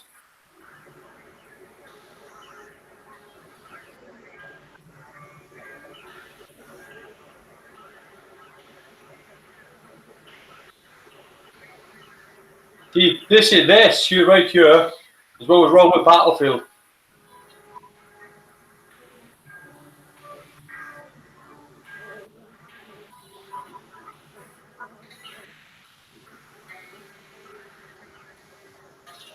One can of whoop ass, please. It's open. It's everywhere.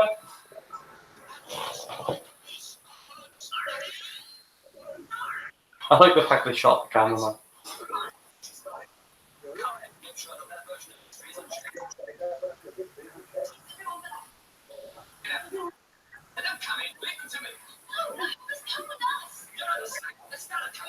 It's the only thing that's effective against the Daleks. Research on it. It's not to a paper. It just isn't time. Something I must do myself to get out. A Dalek alien was obviously referred to in the Terran years. And forward. It actually made me chuckle when I first heard that. As in the evolution of the Daleks.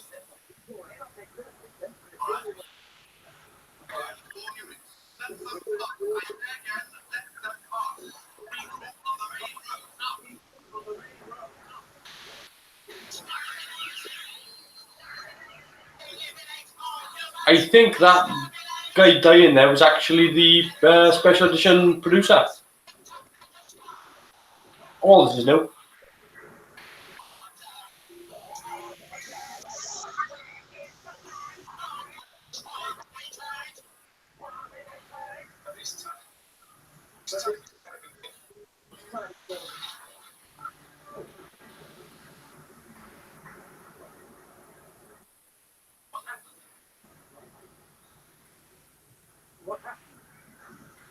Your conference has been saved, Sebastian.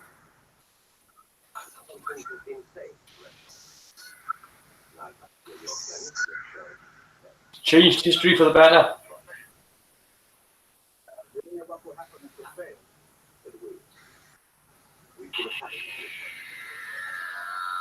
There we go. Superb.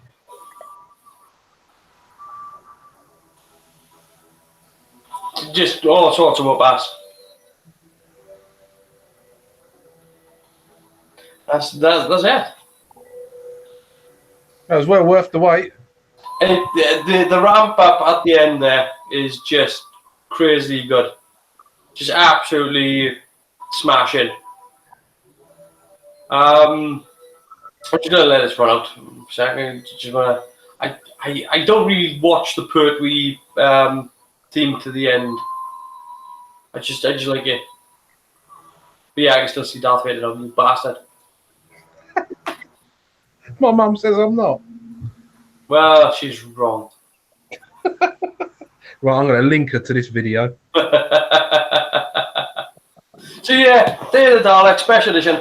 Honestly, there was new footage. I believe there was new footage in every single episode that you watched. It was so well done. It was only really the obvious CGI effects Yeah. that stood out. So a lot, in particular, with where the Daleks leave the tunnel there. Yeah. The after from that moment on, pretty much 50% of what you see is new. It's pretty much half and half. Like the close-up shots of the gun being fired is in the original, but the wide shot of all the Ogrons on the Daleks is new. When they're across the field and you've got a unit soldier in the foreground, that's new. Obviously the firing back and forth is new. The part where all the Daleks invade the house is new. It's just incredibly, and again they shot it on 16mm, so they actually had to grade it back a little bit just so it matched the older stuff. But I mean, literally, it is just by comparison. If you watch the original, the original is 3 Daleks which can barely move, and 3 Ogrons, and that's pretty much it. That's the invasion force. Whereas now it's an invasion force. I think this edition makes the story one of the best Pertwee stories yet. But absolutely by a mile. I mean, again, what I love about it is the fact they just do what is said in the script. The script said a Dalek invasion force invades the house, and that's what they did. They did. You know, it's not like they decided, we're going to bring in spaceships or anything like that. They literally just followed that line in the script and went, well, Dalek invasion force in the original was shit. Let's just spiff it up. So yeah, what do you think now that you've seen it? Well, if you hadn't said anything about it, right, and we hadn't discussed it previously when you and Ian were recommending to buy it and that, if I'd have just watched that straight today with no foreknowledge, I would have just assumed by watching it that only the guns, the extermination effects, the transport sequences was all they added, and the screens. You know, the things that obviously weren't 70s effects. Yeah. I wouldn't have known any of them wide shots were new. I wouldn't have known the house at the beginning was a new shot. None of it. I would have just assumed it was all CGI over the top. They've done it that well that I only knew because I knew, if you know what I mean. If I was to play that someone that didn't know, they wouldn't know. I think if we on the DVD there is a side-by-side comparison. I think it's called look here. Making Unit Family Part 2 Now and Then. The Cheat in Memory. There you go. And that's literally got sort of, it's not all side-by-side shots, but there's a lot of side-by-side of this is how it was and this is what we've done to it. And that's really sort of like talking about how they ended up making the special edition.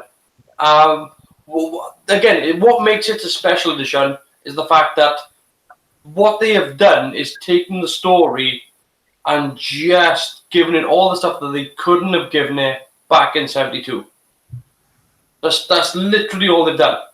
They've anything that seems extra in there, like get the odd sort of glowing effect where he's holding one of those boxes and you get the glowing effect around it. That's just a little nice, but they actually tracked it as well. So that effect actually is when he moves, it's tracked to the box. When he moves around, that effect follows with it. Again, it's a great story, I think. Anyway, and it's a great paradox story. So again, it tackles a number of paradoxes, which Doctor Who really it stopped doing. Normally they address like one type of paradox, like in Before the Flood with Peter Capaldi, they done a bootstrap paradox, whereas this one actually done a couple and addressed certain problems with time travel. Again, it did sort of reference the whole sort of similar story setup to Terminator and to other sci-fi stories, but I think what I like with it is the fact that you've got the Ogrons, which are being used as these.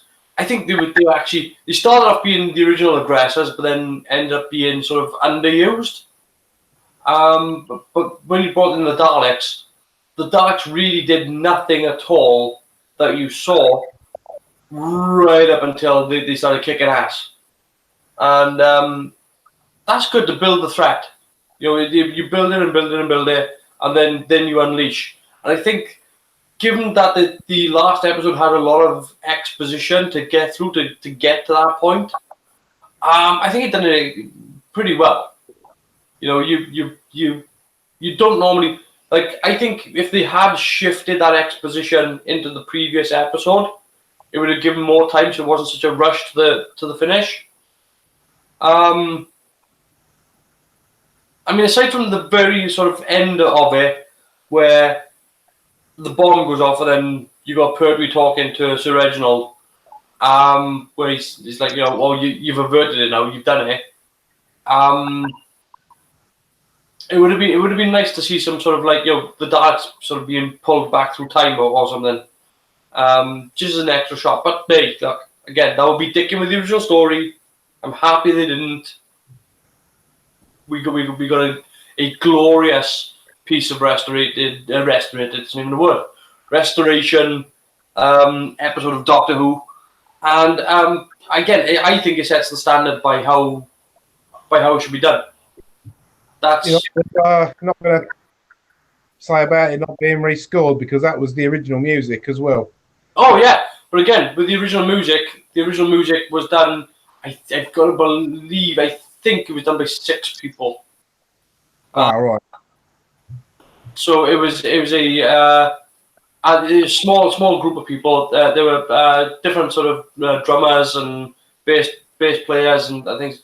So, but we're at a point now whereby it's kind of just after this point whereby the sci-fi score goes into, well, we don't have to pay all these musicians because we've got synthesizers now, and that's it is pretty much sort of late 70s, early 80s where we get sort of into that, where there's a lot of somebody just holding the note down on the keyboard, like ding, ding, And then Michelle's yard for that. you know. So, but I mean, I think out of all the special editions I have seen, Day of the Daleks is by far my favourite. Yeah, that was really good. It was a finely crafted script as well. And what you were saying about the end of it, I suppose the only thing they could have done originally to put like a twee ending on it was have like Earth 2175 or whatever, and have Matey the controller in a nice sunny rowing boat with a beautiful woman just strumming down the river on a lazy afternoon. That would have been nice, because that would have shown you then that the timeline's changed and straightened out. Yeah. It's untwisted. I think that would have been a nice little thing to do, actually, was to go back to the future, and to show that, you know, 1985 is not that way anymore. But yeah, that would have been thinking about it. That's you know, with Back to the Future, well, that does that whole thing whereby the timeline has changed because of events in the past that have led to you know, in Back to the Future 2 they do it, where he goes back to 85 and it's all been changed to a hellish dystopia, whereas they go back and swap around this back to normal. So I think, yeah, we could have actually done with a future shot. In fact, what you could have done is had the TARDIS land and have the Doctor just sort of show Joe, look, this is it worked, it succeeded. That might have been nice. But again, very few complaints about it. I don't know. I mean, I know Ian enjoys this episode. I'm pretty sure. But yeah, it's So again, we're looking here. So some of the special features on here, we've got the commentary by the actors Anna Barry and Jimmy Winston, producer Barry Letts, Terrence Dix, vision mixer Mike Catherwood. The blast in the past, looking back at the making of the story. A view from the gallery, which is again the view from the gallery is the one where actually they actually tell you about how an episode of Doctor Who goes together, or how it did go together. So yeah, photo gallery, production subtitles, radio time billings, coming soon, digitally remastered pictures and sound quality. So yeah, the original has been digitally mastered. In other words, it's been cleaned, but they've done nothing to it. Whereas with this one, I think it is worth you watching the original, Chris, but it will make you go, "Oh, I didn't see it like that. That's not this is radically different from the version that I just watched." I've got it on the computer. I've actually got up in the background now the Attack on the House from the original version. Yeah. Yeah, there's not many Daleks, is there? No, there's not. It's radically different. But it's radically different in a good way. I am pretty sure if you go on to... I'm just going to go quickly onto YouTube. Because I'm going to search for...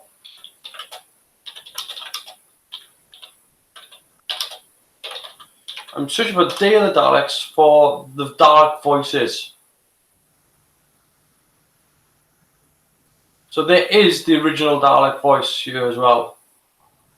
Just so you can understand how shockingly bad this is. I'll copy this. I'll put it into the chat link. That I can't see. Cheers, which one can't you see? The Google Hangout or the It's the good Hangout. I can't see. I can load up YouTube on my phone and do it from there. Okay, well, drop it into the YouTube chat. Okay, mate, that's good of you. Yeah, that'll. So that'll be the video to the original voices of the Daleks, and then you can understand why the hell they decided to get Nicholas Briggs in and go, "Man, we're going to redo this." Oh, that's awful. Oh yes.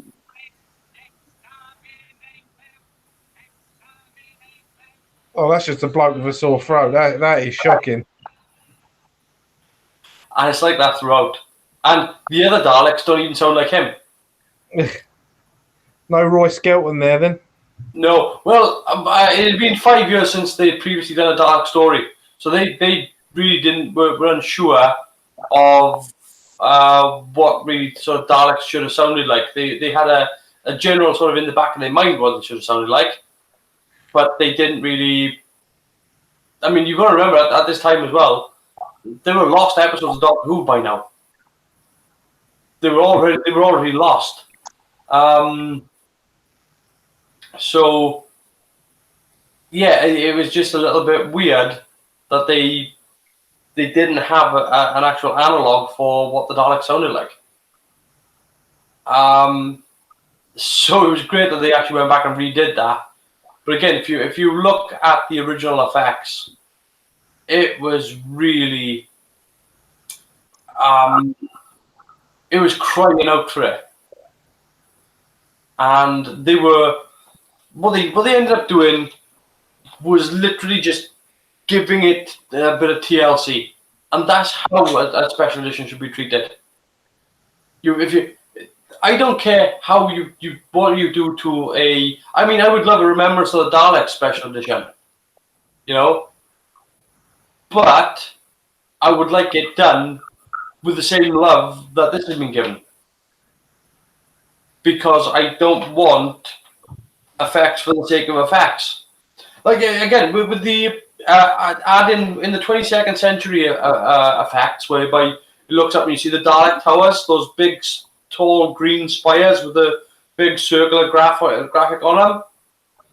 In the original, it's just a set of tower blocks. You know, can I find it so that you can see it? Well, I mean, I've got the episode, I can see it, but that doesn't help the rest of the viewers. No. We'll go to images here. Ah, yeah, there we are. Open image in new tab. There we go. And I'll share this just so you can get the idea as to why they changed it. Those are the tower blocks from Day of the Daleks. Right, I see. That's what the 22nd century was supposed to look like. That looks like Shepherd's Bush. It's just a set of tower blocks. There's no they were white there because obviously time. But literally that's literally what it was. That is 100% the tower blocks. They haven't changed at all really that much since the original story. Bit weathered, that's about it. But that's really what they were shooting quick, so they had to. A lot of the stuff that they shot was all in one location, or near one location. So when they shot for the 22nd century, it was like, right, we just turn the camera on and point it in the other direction. So you can understand why they replaced those. But again, it's not like they changed it for no good reason. Well, I've just, while looking at that and listening to you, I've also just clued up in the background the bit where Joe gets blasted forward in time. Yeah. And I can see, because it's been a long while since I've seen it, I couldn't quite remember the effects, but I've seen what the old effect was like. Mm-hmm. And the way they've updated it without changing it, if you know what I mean. That's good. Yeah, well, again, it's the same as the actual time tunneling effect. They've gone with the intention of what they intended it to look like, and just gone. Let's expand on that. Let's update that. Let's not try to be smarter than the original people, and that makes the big difference. Is that the second you try to be cleverer than the people that made the show, that's when it falls down. That's when you George Lucas the thing, because George Lucas ain't smarter than George Lucas. No, that's true. And that's why the special edition of Star Wars didn't work. And but next year Disney get the rights to the original. Then we'll see. Because I've got to believe Disney will put out a new version of the original cut. Can you imagine what that would look like? The original cut of the original Star Wars on Blu-ray. Holy shit!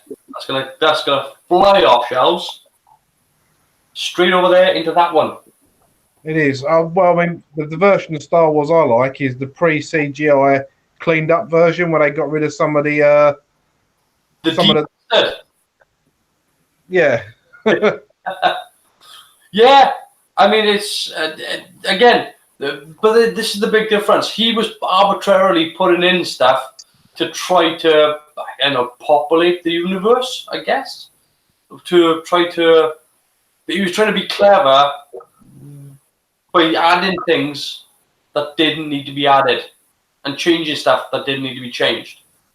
With Day of the Daleks, they only changed stuff that didn't either fit the story or was not good the first time around. So again, they changed those tower blocks because they didn't fit the story. That's not what you can't imagine. You're trying to sell people that this is the 22nd century, and yet they look like 1970s tower blocks. So they changed it. There weren't enough Daleks. They changed it. There weren't enough Ogrons. They changed it. There were no laser blasts. They changed it. There was no squib fire. from where people were shooting bullets. They changed it. The Dalek disintegration effect changed it. The extermination effect where he dies at the end, where he just goes arms up and you see his skeleton, changed it. But it all ties in with consistency with the Daleks from previous and future Dalek stories. It's the voices more consistent with Dalek stories. It just really just pulled it all back into shape.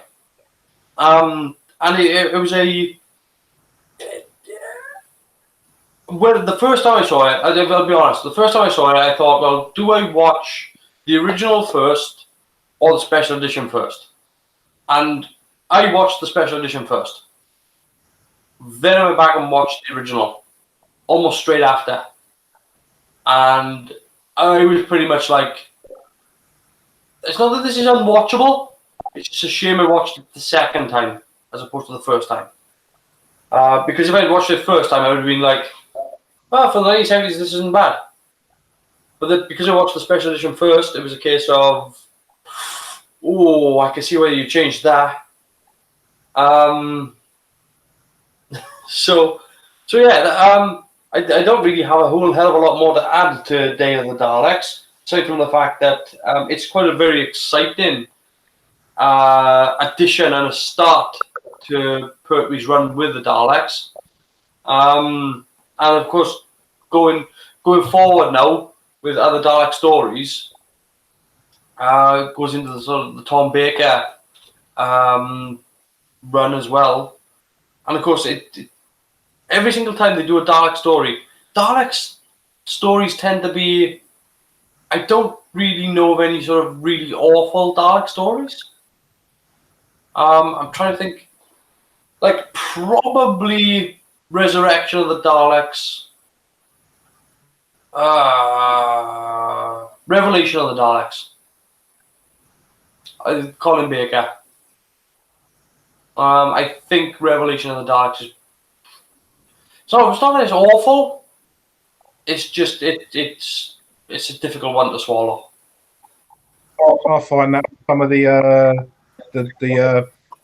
New Who Dalek stories, like all that thing with Dalek Sec and all that sort of stuff, I found that got a bit too much. It kind of soap opera the Daleks a bit. So I don't mind the idea of the Cult of Skaro. If you're talking bad Dalek stories, oh Christ, then we're talking New Who, Into the Dalek. There you go. But a bad Dalek story, they're terrible.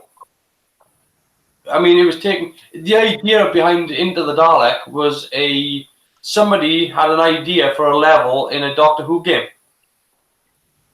and Steve Moffat saw what the guy was writing, and was just like, no, I'm having that. You're making that into a game. I'm having it as an episode. It's like, this is not a good idea, Steve. This is not honestly not a good idea. I mean, my problem with it was the fact that the Doctor fixes everything with a sonic screwdriver. He couldn't fix the Dalek.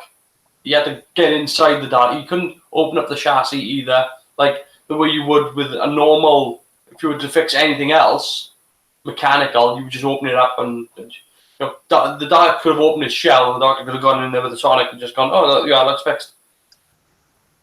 But no, for some reason, this one Dalek was entirely unique. And it was a weak ass explanation, and it just didn't work. And it was in a space with a Dalek, and it did nothing for the story. Yeah, it was pretty bad. And again, I wasn't fond of the idea of Rusty showing back up again in Twice Upon a Time, but at least they put it to good use. Yeah. I'm trying to think of.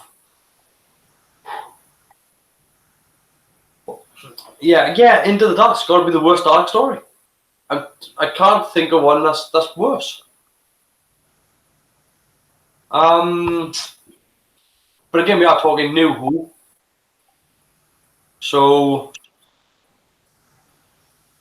yeah, I'm struggling to think of it. Yeah, I don't think there's bad classic Dalek stories. Pardon? I don't think there's any bad classic Dalek stories. Again, there's Revelation of the Daleks is pretty weak. Yeah, but compare it to. Yeah, no. I still put it all over that any day of the week. Yeah, let's have a quick look. So yeah, Dalek stories. So yeah, Daleks in Manhattan. New ones. Magician's Apprentice, which is familiar. It's not actually that bad.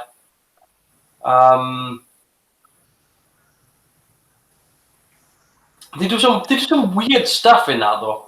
In The Magician's Apprentice and The Witch's Familiar. That is a weird. That's a weird thing in that.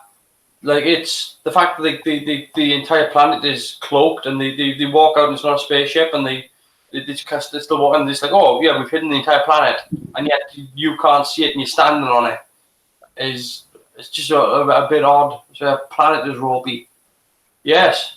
I don't like the fact that the entire city of Skaro is like in this small little town. It was just like, surely this should have been a Dalek city that should have stretched off to the horizon. I didn't like the sewer bit. Oh, the bit where they go into the Dalek sewers and it's like, oh, you can't kill Daleks. They don't die. They just decay. They're still alive, and this entire Dalek sewer is made up of just diseased Daleks.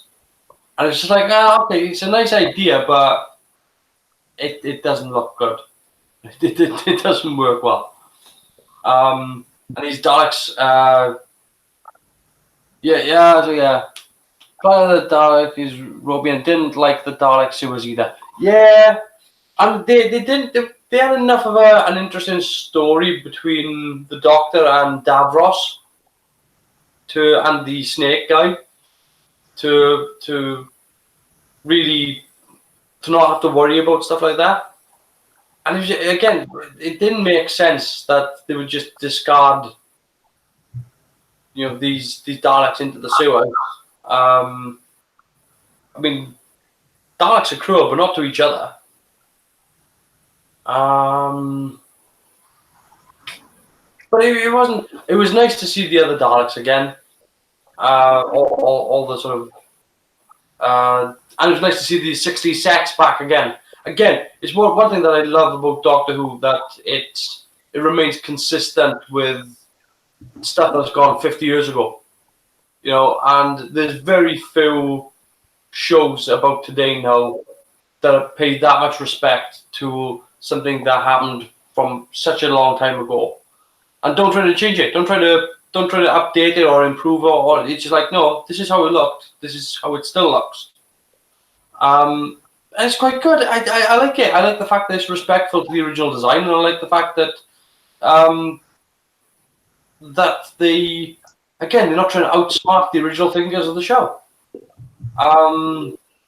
They change what needs to be changed so that it works. But at the same time, they acknowledge that, when people think back to what does a Dalek city look like, well, it's got those lean-in walls with those strange doors that sort of have that one leaning angle, and they open that way, That's what people think of. So why would you change that just because it's like you're trying to outsmart your audience? And this to me, is what fails with the Cybermen. If they were to treat the Cybermen the same way they treated the Daleks, you have no problem. Well, we've seen that the original Cybermen will work in the modern stories. Oh, they're far creepier. They're far creepier. It comes out of the fact that they've got these hardened metal suits now, which stylistically you think, oh, that looks pretty cool. But isn't flexible metal more advanced than hardened metal suits? Like Yeah, I've got to believe that a memory metal skin is far more advanced than a metal armor, and it's still an armor. It's just it's a metal material. I mean, I can't. It boggles the mind when you try to think about it. It's like, why did you go this way when you've actually ended up in a? From the Cybermen, it makes sense because they were built in a period of time. They were built in at the early 21st century. So that makes sense that those Cybermen would be. But then they get upgraded then into the later ones, and then you get different Cybermen coming in, and they're more upgraded again, but they still look like they're based on that design. Whereas if you go back to, I mean, they still respect the earlier Cybermen because they even have one of the heads show up in, Dalek. no, well, yes, they do, yeah, but in the later one as well with Kate Lethbridge Stewart. Oh, the one with Missy and oh, bugger in hell, Darkwater. My brain and names. But yeah, she actually throws it one of the earlier heads, I should say, onto the floor. One of the damaged, beaten up ones. Wasn't there one he spoke to as well? A few episodes. There was one. Pardon? So wasn't there one that he spoke to in a few episodes? The Doctor. Yes, that was in name of the Time of the Doctor. Yeah, but that wasn't a classic one. That was a modern one, which is a shame. It would have been nice if it had been a classic one. But again, I find it weird that they find that acceptable, and yet the rest of it not. Like, I don't get it. Like, if you did, that's just a sheath over the top, and it clearly, after seeing, the Doctor Falls and World Enough in Time, it's crazy that they would do. I mean, I'm all for them changing a character that doesn't work to make it better. As again, what they could do with the makeup for the Ogrons, same as what they did for the Santarans. Brilliant, no problem. Same with what they did for the Silurians. That makes all the sense in the world. But what makes the Cybermen creepy to me is not the fact that they're big robot men. It's not Robot of the Week. It's what's creepy about them is that this could happen to you. All it takes is one bad accident, and you're going to need surgery, and you're going to need something replaced, and you're going to be. And how much of your humanity can you cut away before you stop being you? And that's what the Cybermen are, and it's what makes them creepy. They're still people. Under that, they're still people, but with the armor ones now, it's not. They're trying to update RoboCop. Speaking of which, they are making a new RoboCop. Is it Neil Blomkamp for it? It's and Peter Weller. Yeah, because I know I saw a tweet from him months ago when someone said to him, who would be your ideal actor to play RoboCop? And he said Peter Weller. Yeah, and it's the original costume. So I'm all ideal. I'm all for it. I love the original costume. Again, you look at what they did with the modern RoboCop as opposed to what they did with the 80s RoboCop, and the 80s one looks better because they nailed the design in the first time round. The new one looks bloody awful, so I'm all for them going back to what worked. And again, same with the Cyberman. Go back to what worked. Go back to what. I didn't even bother watching. You didn't bother watching it? No. You didn't miss I it? saw the. I thought, nah, I'm not interested. Yeah. Well, I saw it, unfortunately. Well, when that came out, RoboCop was in 1987. I was 15, 87, 88, weren't it? Yeah. So I was 15, 16. Say I was 16. I must have been 16 because I was at college, and someone brought in like one of the ones that's got a little timer on it. You used to get from the cinema on VHS pirate, and it was the uncut version with all the blood coming from the neck and that. The one that you generally get now, but it was cut at the time. So I was spoiled, and it's like I don't need to see another RoboCop because that was one of the first violent action films I'd ever seen. It was again. Look, Alex Murphy's death scene in that is just holy hell, you know. And in the new one, I think in the new one, it's a grenade. Or his car blows up, and he's standing next to it. And it's like, okay, fair enough. It was just like, oh, they're just ticking off a note as opposed to come up with a new way to make him into RoboCop. It was kind of like we just tick off this note because he has to die to become RoboCop. So we'll just tick this off. And for some reason, kept his right hand. I'll tell you, the bit that always got me in the original RoboCop was that bit where he wakes up and the screen comes on and you see that bloke saying, "Oh, I've managed to save the arm."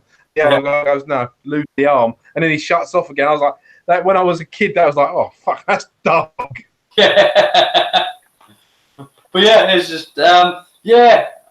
But again, with the new one, it was like, oh god, it looked like a man in a rubber suit. It just looked like, and it was a lovely looking suit. It just weren't RoboCop. Can you fly, Bobby? God, Kurtwood Smith, man. That man done more episodes of Star Trek than anybody, I think. Always popped up and ended up in that 70s show. Loved him in that 70s show. One of my favourite. How the hell he was able to keep a straight face in some of the shit that he did in that show was unbelievable. But yeah, Kurtwood Smith, brilliant actor. Loved him. Yeah. I was talking about him the other day, Kurtwood Smith, and it was like me and a friend were talking. We were wondering what he actually thinks of the character Clarence Boddicker now. Now he's that much older because he was a really nasty piece of work, that character. Oh, I mean, Kurtwood Smith, man, he put so much into creating every character. I mean, you look at him as Clarence Boddicker, and then look at him then in Star Trek 6 as the president of the Federation, and then look at him then in Year of Hell. They're massively different characters. You've got Clarence Boddicker, who is this, vicious, murderous, cocaine-loving type, who's just sort of all about, domination of gangs and just wanting to debauchery then. Whereas then you get to the president of Starfleet, who's then, the Federation. He's just a total pacifist and all about helping people and having his hands tied and just wanting to do the right thing to preserve peace. Totally different character. Totally. And then Year of Hell, he's just trying to save the person that he loved. Not polite to women either. You're quite right. But yeah, one of his. While we're talking about him, one of his most disturbing roles was the Warden in Fortress, the Christopher Lambert film. Oh God, that was like 1988, I think. I don't know. It was either that or early 90s.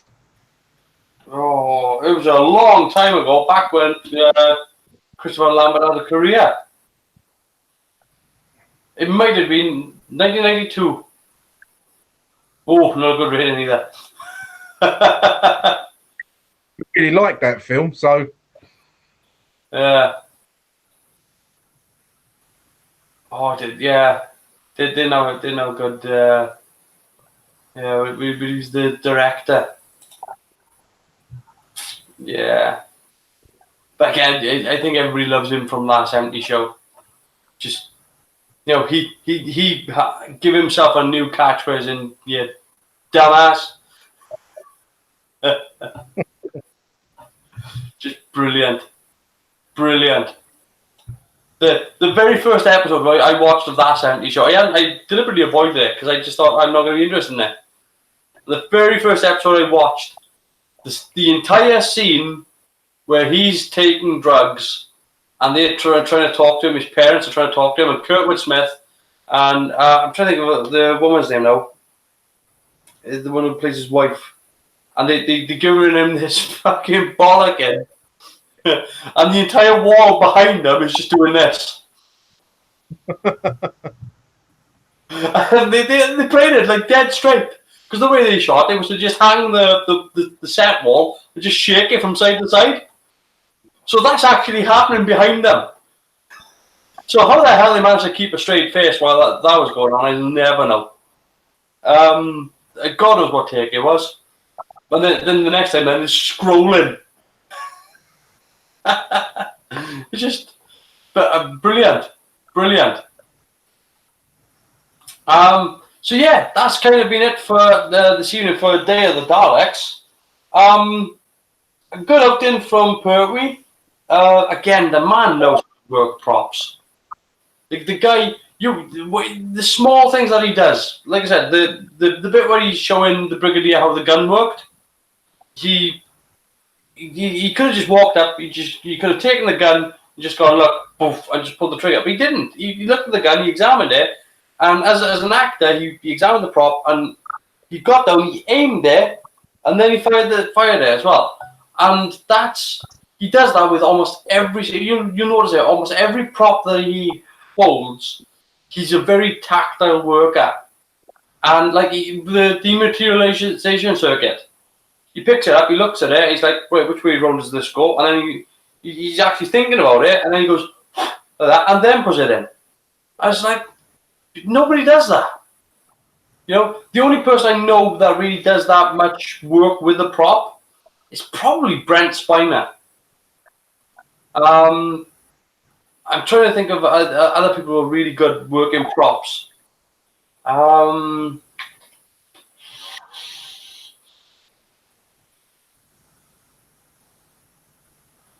if you're talking Star Trek, I'll tell you someone who's good at working props on Star Trek. Dwight Schrute as Barclay. Oh, yeah, he's great at anything, man. Christ, you can't. That man is one of the most underrated actors of all time. Oh, I agree, totally. Completely underrated. Dwight is absolutely amazing. You watch him in the A-Team, man. He absolutely nails in the A-Team. But again, you're right. You're getting through into when he's playing Reginald Barkley. I'm gonna just have a look to see.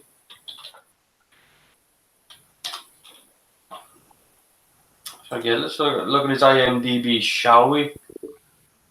Because I mean, it's strange how they've sort of recategorized him over these years. Maybe it's just because he got known as Howling Mad Murdoch, but he was actually considered to be this striking, handsome actor, and then he was just cast as nerd and geek and madman, and I don't say he was typecast, but bloody hell was it hard work for him. Young Justice, because he's Jarvis Tetch in Young Justice. He plays the Mad Hatter. Nice one. Obviously, the voice of Dr. Animo in Ben 10. Lots of voiceover work. World of Warcraft, Barbie, Star Wars, Republic. What was that? Did you say Barbie? Barbie, yeah. He wasn't the voice of Barbie. I'm gonna say. I mean, I'm not saying he couldn't do it. That's a sad look out for little girls everywhere, that is. Yeah. Your heroine that short. Avengers Assemble. I'm trying to find something that really. I mean, there's a lot of cartoon work. A lot. Scooby Doo.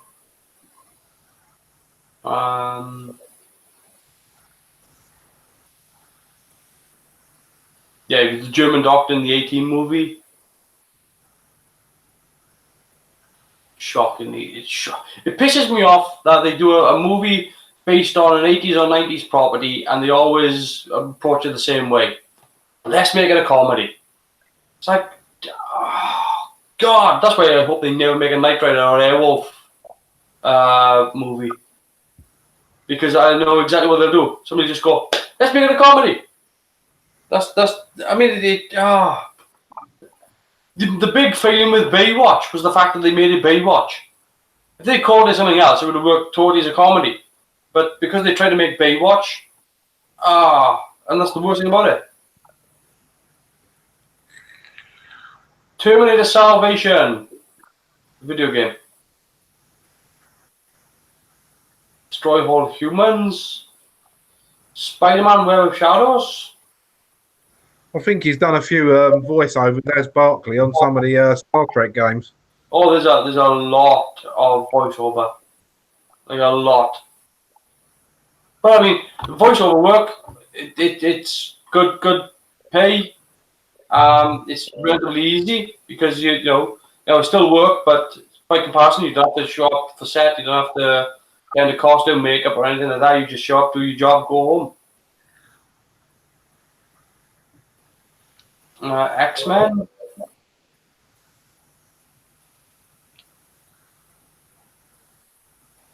I mean, his list of work goes on and on and on. Battlestar Galactica video game, Rugrats, Star Trek Elite Force 2. But yeah, I mean, they're completely. I mean, of course, he's in Wolfenstein for crying out loud. But yeah, he's been pretty much doing a lot of voice.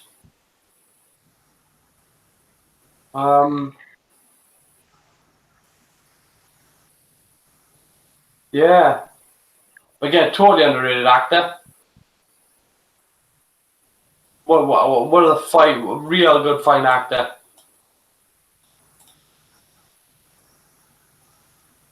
Zach. Have you seen the Banana Split trailer? So this is a true story.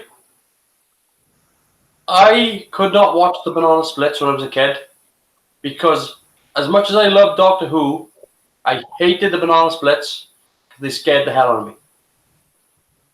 That's absolutely true.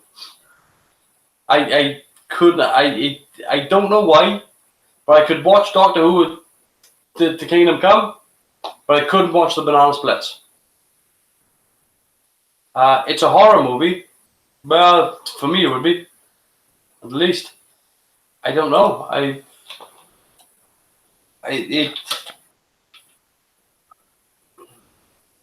Banana Splits movie.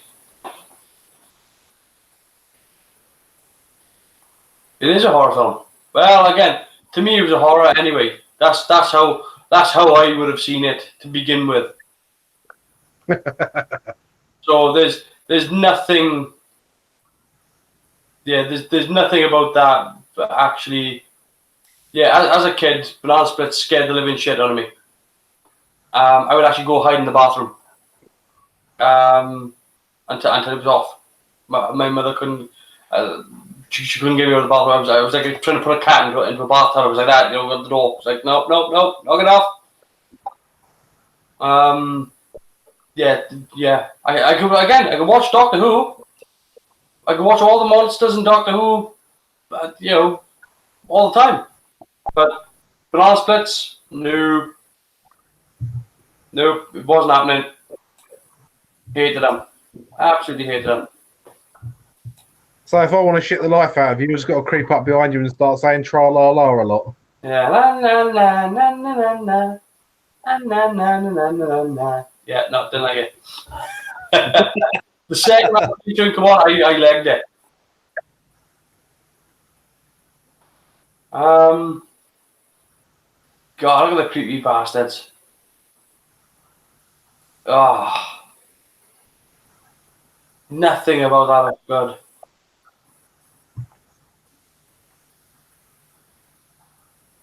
Yeah, no, just not for me.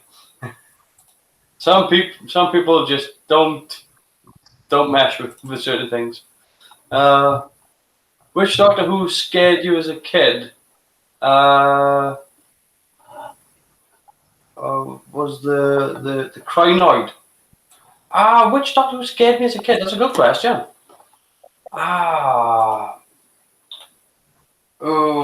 Yeah. So, that is a good question actually.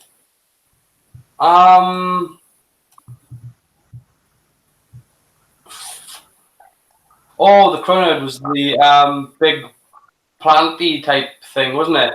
The big, like, massive squiddy type, Cthulhu type creature.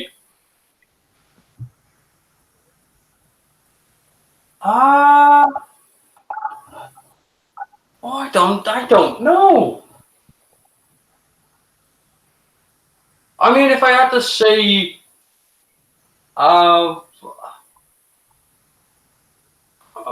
one sort of memory, I don't know what scared me, but the ones that I thought were disgusting were,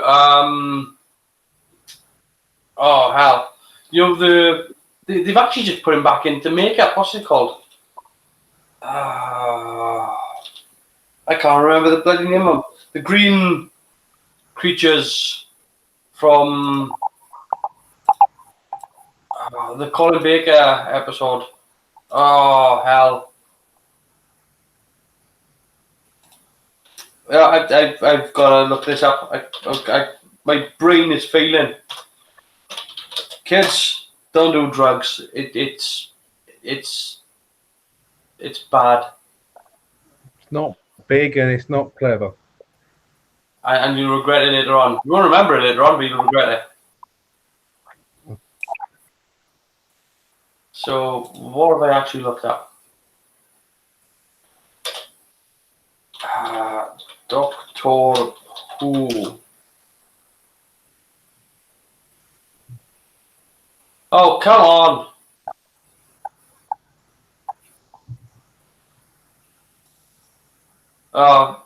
Shut off. Doctor Who episode guide, come on. Let's just go. List of classic, come on.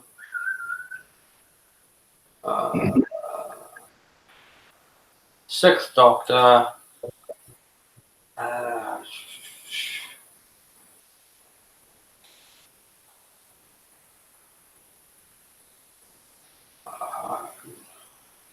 Not the Vervoid, was it? No. Vervoids just look like pink foam. They look like Muppets walking around.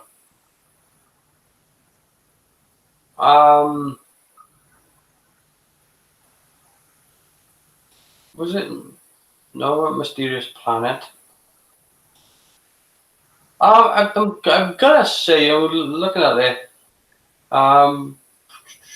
Vengeance on Varos? No, it must have been in. What's the story where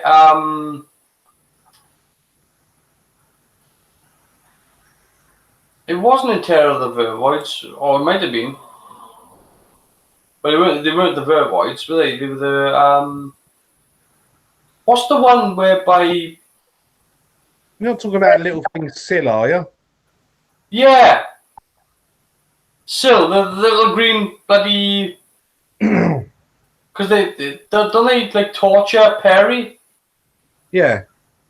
to replace a Yeah, I always found him creepy. It didn't scare me, but I just found him really, just very, very creepy.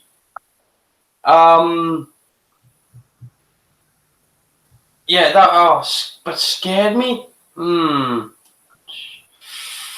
Okay, I'll go for the very basic and say Planet of the Spiders because I as a kid I always used to have spiders in my bedroom.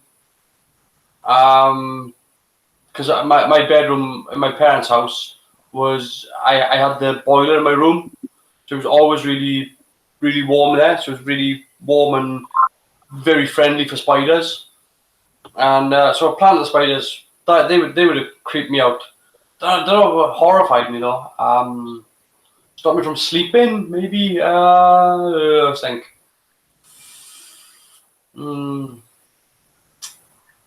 Let's go back and have a look. I'm trying to think of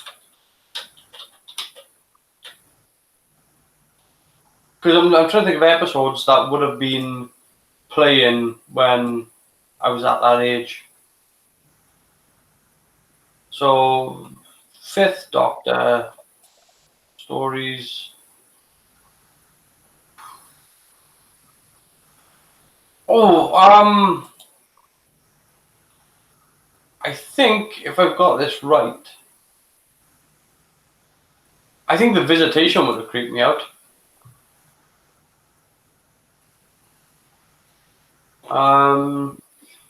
Snake Dance, not so much.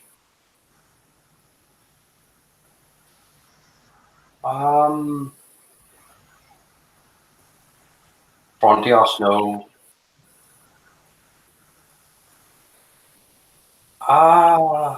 Do you know up until Attack of the Cybermen? No, see, Attack of the Cybermen.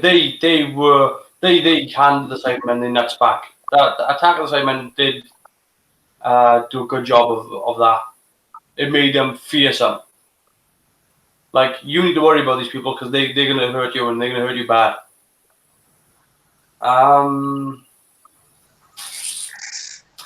Time Lash, the thing in Time Lash just didn't look, that sort of mutant face, that didn't look pleasant as a kid. That was really scary. Well, I know which one scared me first, although I don't remember it. I've only been told the story. And I would have been coming up to about 3 at the time, and that's the bloke having green bubble wrap in the Ark in Space, the Tom Baker story. Oh yeah.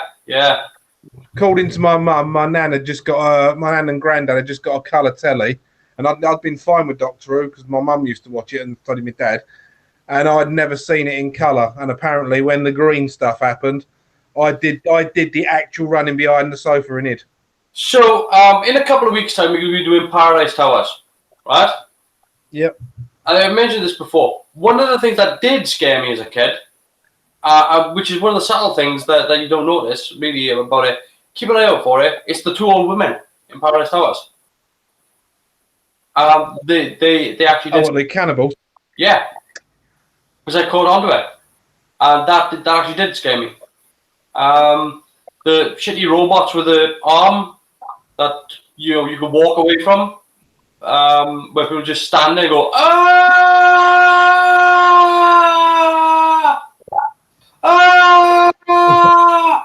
I mean, you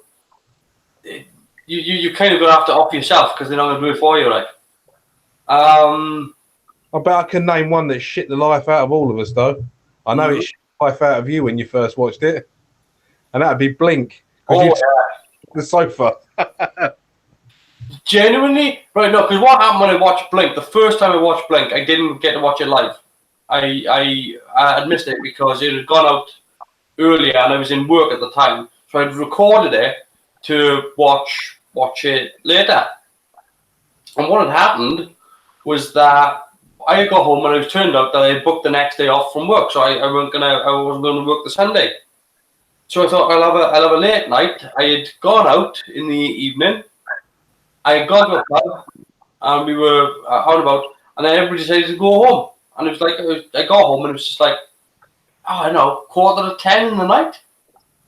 And I decided, screw it. I had a lot of films that I had to watch. Just, I had watched a couple of like horror films. So I watched 2 in a row, 2 horror films back to back, and then a third one was, as I knocked it off, the third one come on TV. So I was sitting down, and I watched like Dusk Till Dawn was the first one that I watched, and then I can't remember what the other 2 were. But by the time they finished, it was 3 o'clock in the morning, and it was like, I'm still awake. I'm still, And I thought, well, I still got Doctor Who. So all the lights were off in my house, and I was just like, I'll watch this. Yeah, I'll watch this and go to bed. And I put it on. And of course, I had geared myself. I had primed myself. After watching 3 horror films back to back, I was on sticks.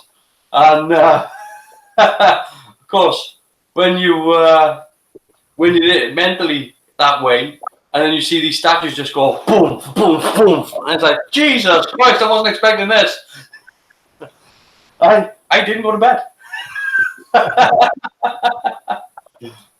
They done the bang up job. Yeah. But as a kid, I mean, it's hard to. I've got to be honest. I think I definitely know that the Destroyer from Battlefield scared me as a kid.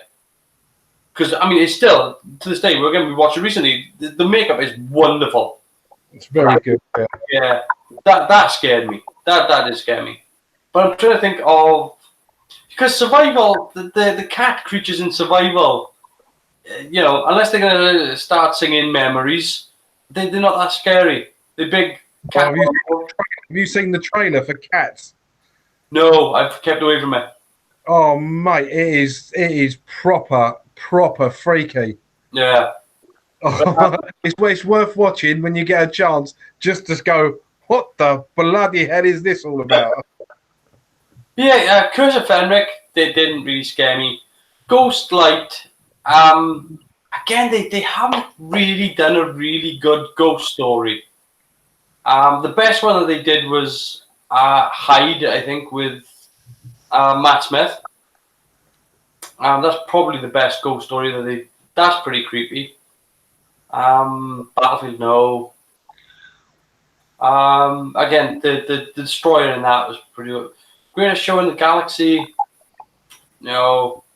Silver Nemesis, I like Nemesis. I like Nemesis. I think Nemesis should come back.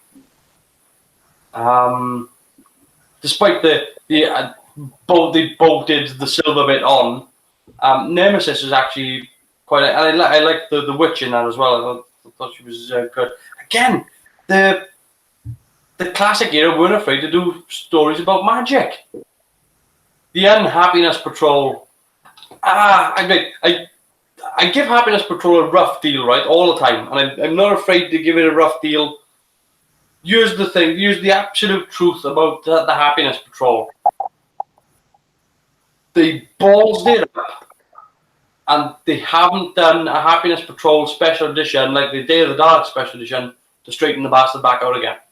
And they could, because it wouldn't take a lot of effort.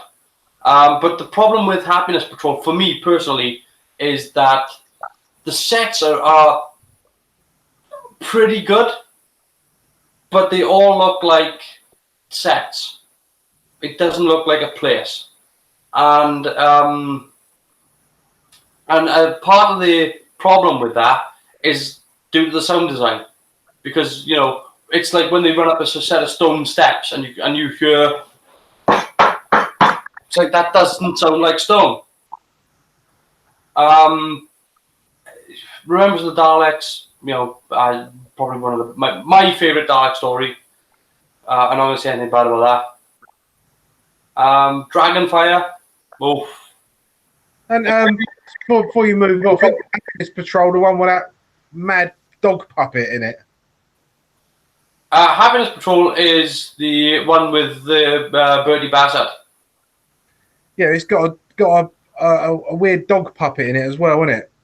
It's one of the women is stroking on. The one that's supposed to be like an alien dog thing. Yeah. Yeah. She's got bright pink hair.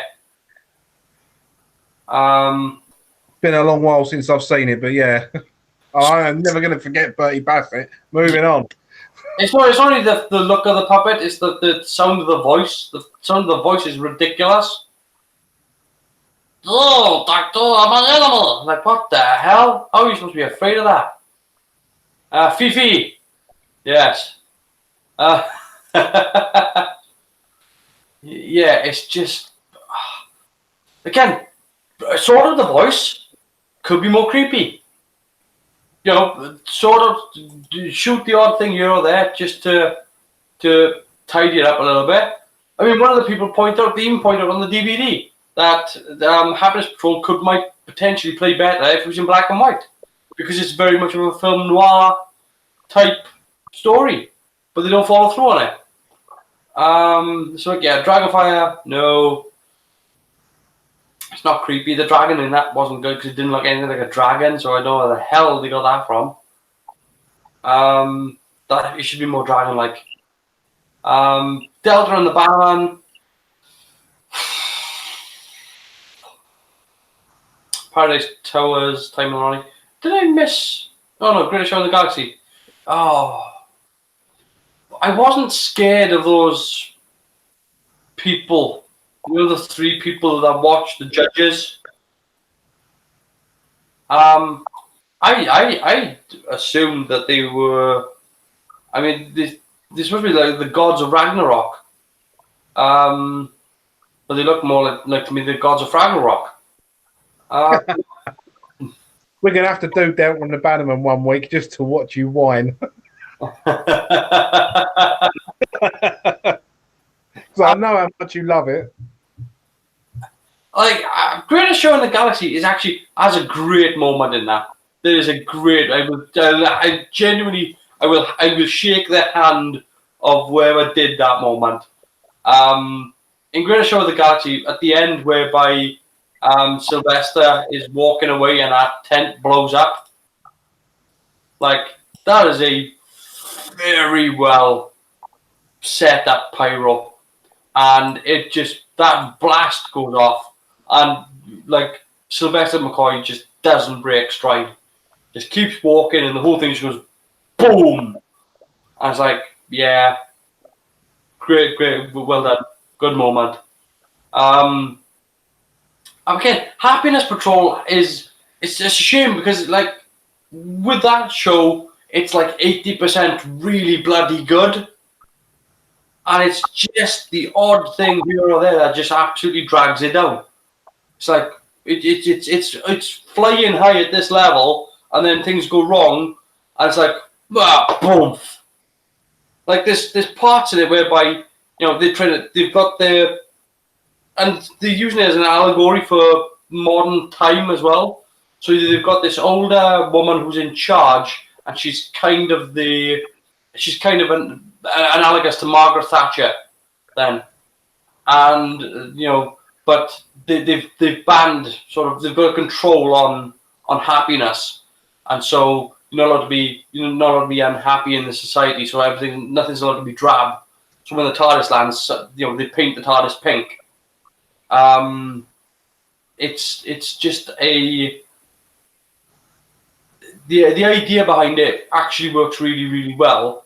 The execution of the idea, however, it falls apart when you can't have a villain that only stays in the basement.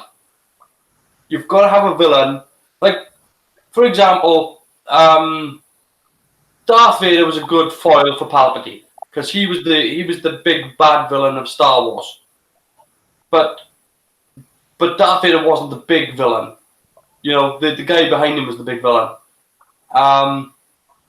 Darth Vader came out so that this guy could pretty much stay in the basement. But in the end, he gets confronted. And it's a good confrontation, and there's a good back and forth, and we all know what happens to Palpatine. Comes back for the next movie. Sorry, said that out loud. You see, I know. I'm not going to the cinema. We haven't, you know, time's getting on, and we haven't had the Welshman rant yet. And I am not. No, I'm genuinely. I can't be bothered with Star Wars. I can't be bothered. I'm not going to the cinema, and I'm going to watch it. Tough shit. I've given them. I give them episode 1, 2, 3, 7, 8, and Solo. That's 6 movies. did you not watch Rogue One? I did, but I loved Rogue One. Yeah, that was a good film. I loved Rogue One. I thought Rogue One was the one that made me think they're going the right way. They're doing the right thing. That Rogue One persuaded me to buy a ticket to see episode 8. Oh dear. Episode 8 made sure that I didn't buy a ticket to see Solo. So, and I won't be going to see episode 9. Because I just genuinely don't give a shit. They can do whatever the hell they like now. They don't give a shit. I'll take whatever Dave Filoni spits out for Clone Wars. Fine, absolutely, no problem at all. Won't bother watching the movies. They've lost me. And the fact that they got J.J. Abrams back means that I know for a fact this movie's going to suck shit. With plenty of toys though. Oh, look, it'll be Return of the Jedi all over again. Except instead of Ewoks, it'll be this newly created creature that he has sole creative property over, which they're gonna splash on every piece of merchandise so he can make money off it. Because that's how J.J. Abrams works. So yeah, I won't be seeing Star Wars in the cinema. I'd be lucky if I see it on DVD or Blu-ray. Maybe a friend will entice me like he did with Solo to go down his house to watch it. But I won't deliberately go out of my way to do it. So yeah, I'm trying to think now of, because yeah, if we're talking about with going back to Happiness Patrol, if we're talking about what they did with that, which would have improved upon it, again, I think if they had actually if they were to remaster it and to special edition it, they could actually might be able to add little additions here or there that might actually straighten out the plot a little bit more. Maybe just to reinforce it, maybe have a few more people die, and maybe again change the voice of that bloody Candyman. It's just not good at all. But yeah, that's pretty much it. Pretty much all I got. I don't want to leave you on a downer. Overall opinion, Day of the Daleks Special Edition, I'm going to give it an 8.5 out of 10. If I was just going by Day of the Daleks by itself as a story, I'd probably give the original version a 6.5. But the special edition is done so well, it's got to be an 8.5. It just adds so much to the story, makes it richer, and it's all credit on. All the credit is to the people that did the special edition. I'm gonna take a little bit of a point off for still having some issues with. You can't get around it. You've got some shoddy shots here or there, which again, it was an inexperienced director, but you know the additions that they added to it eliminated a lot of those problems. The story is solid enough. Didn't need to be a dark story. Glad it was though. So again, it's a minor issue. It's not really a strong Dalek story because it was originally intended for the Ogrons. Still works though. So yeah, I give it an 8.5. I don't know. What do you think of the episode, Chris? I think the only thing they could have done to make this special edition better would be to do what they did with Enlightenment, make it into one movie length, and widescreen it up. But I don't know about widescreen. If they would be able to widescreen it because it was on a 1970s color tape, so would they be able to do that? I know they had some original shots there. I don't know how much of the original tape exists. You're gonna have to. I mean, I know it does exist, but I mean, I don't know how much of the original recording is still in excellent nick. Because it would probably be mixed onto one tape, but they probably don't have the original film there anymore. They might do that. I don't know. That's quite possible. But yeah, I thought it was excellent. You know, it was a long time ago I saw the original cut, I would call it. And while we've been like chatting, I've been like flicking through it on the digital version I've got and just having a look at some of the bits that were changed. Mm-hmm. And yeah, when you've seen the special edition, the blocks of flats do just look like blocks of flats, as you say, whiter, but yeah, it definitely looked like a world that had been taken over and built up by aliens rather than just we're just outside Shepherd's Bush, and here we are. Yeah, exactly. I mean, again, if I was talking about the original version, I'd give it a 6.5 for the original, because the original, you've still got to deal with the economics of the time and the pressures of making the show. Whereas with the special edition one, they were able to take a little bit more time to do it up. Still, not a massive budget. I mean, it was done with love and care from fans. People that were like, "Oh, okay, we're gonna do this," and so they donated their time. And a lot of the time, some people donated just free. Again, I can't really. One thing that I would say that genuinely works for this episode in particular is the fact that it's recorded multi-camera. And normally, like all the exterior stuff isn't recorded multi-camera; it's recorded single camera on film. But the reason why multi-camera works for this type of shooting for Doctor Who is because they get to run the scene. They get to run the scene from start to finish. Whereas in single camera, you don't get to do that. You run the scene, go back, change the camera angle, go back, change the camera angle. It makes for you're able to capture that performance that you want in a close analysis of what you want, but the actors don't get to play it through. So in multi-camera, you've got this is looking at that person over there. This one's looking at this person over here. You've got this one looking at the wide. You've got and they just run the scene, and then you can choose. All right, we'll go for A to B to C camera, and choose which ones you want to do. But the actors get to play it like they would in a theater, like you would on a stage. You'd start the scene, end the scene, and that's how it plays out. So they are feeding off each other. The actors feed off each other in multi-camera. Whereas in single camera, that doesn't happen really, not very often anyway. Normally, you run the scene and you do A roll, B roll, whatever, and then cut it together to make it fit. It's a very film way of doing it. But for Doctor Who, I think for this, not only does it save time, but you can clearly see it in the performances as well. And particularly when you've got Pertwee interacting with the controller and with Joe, that those three together, even though he's still playing it big, I think when you see him in that scene with the Doctor, they bounce off each other and it actually balances out the performance. So it's very well done. I can't knock it. Again, take your points off. Like you said, if they put it together as a single episode, like they did with Enlightenment, would have made it much better, I think.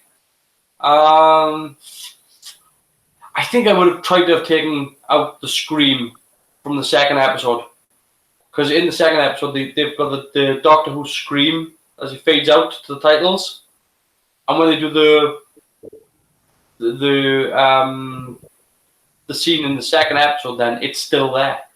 And they just fade it out. And it's like, I think I would have removed that. Yeah, I would have done as well. Again, tiny gripes. This is how you do a special edition. This is how it's meant to be done. When you say special edition, it bloody well means it.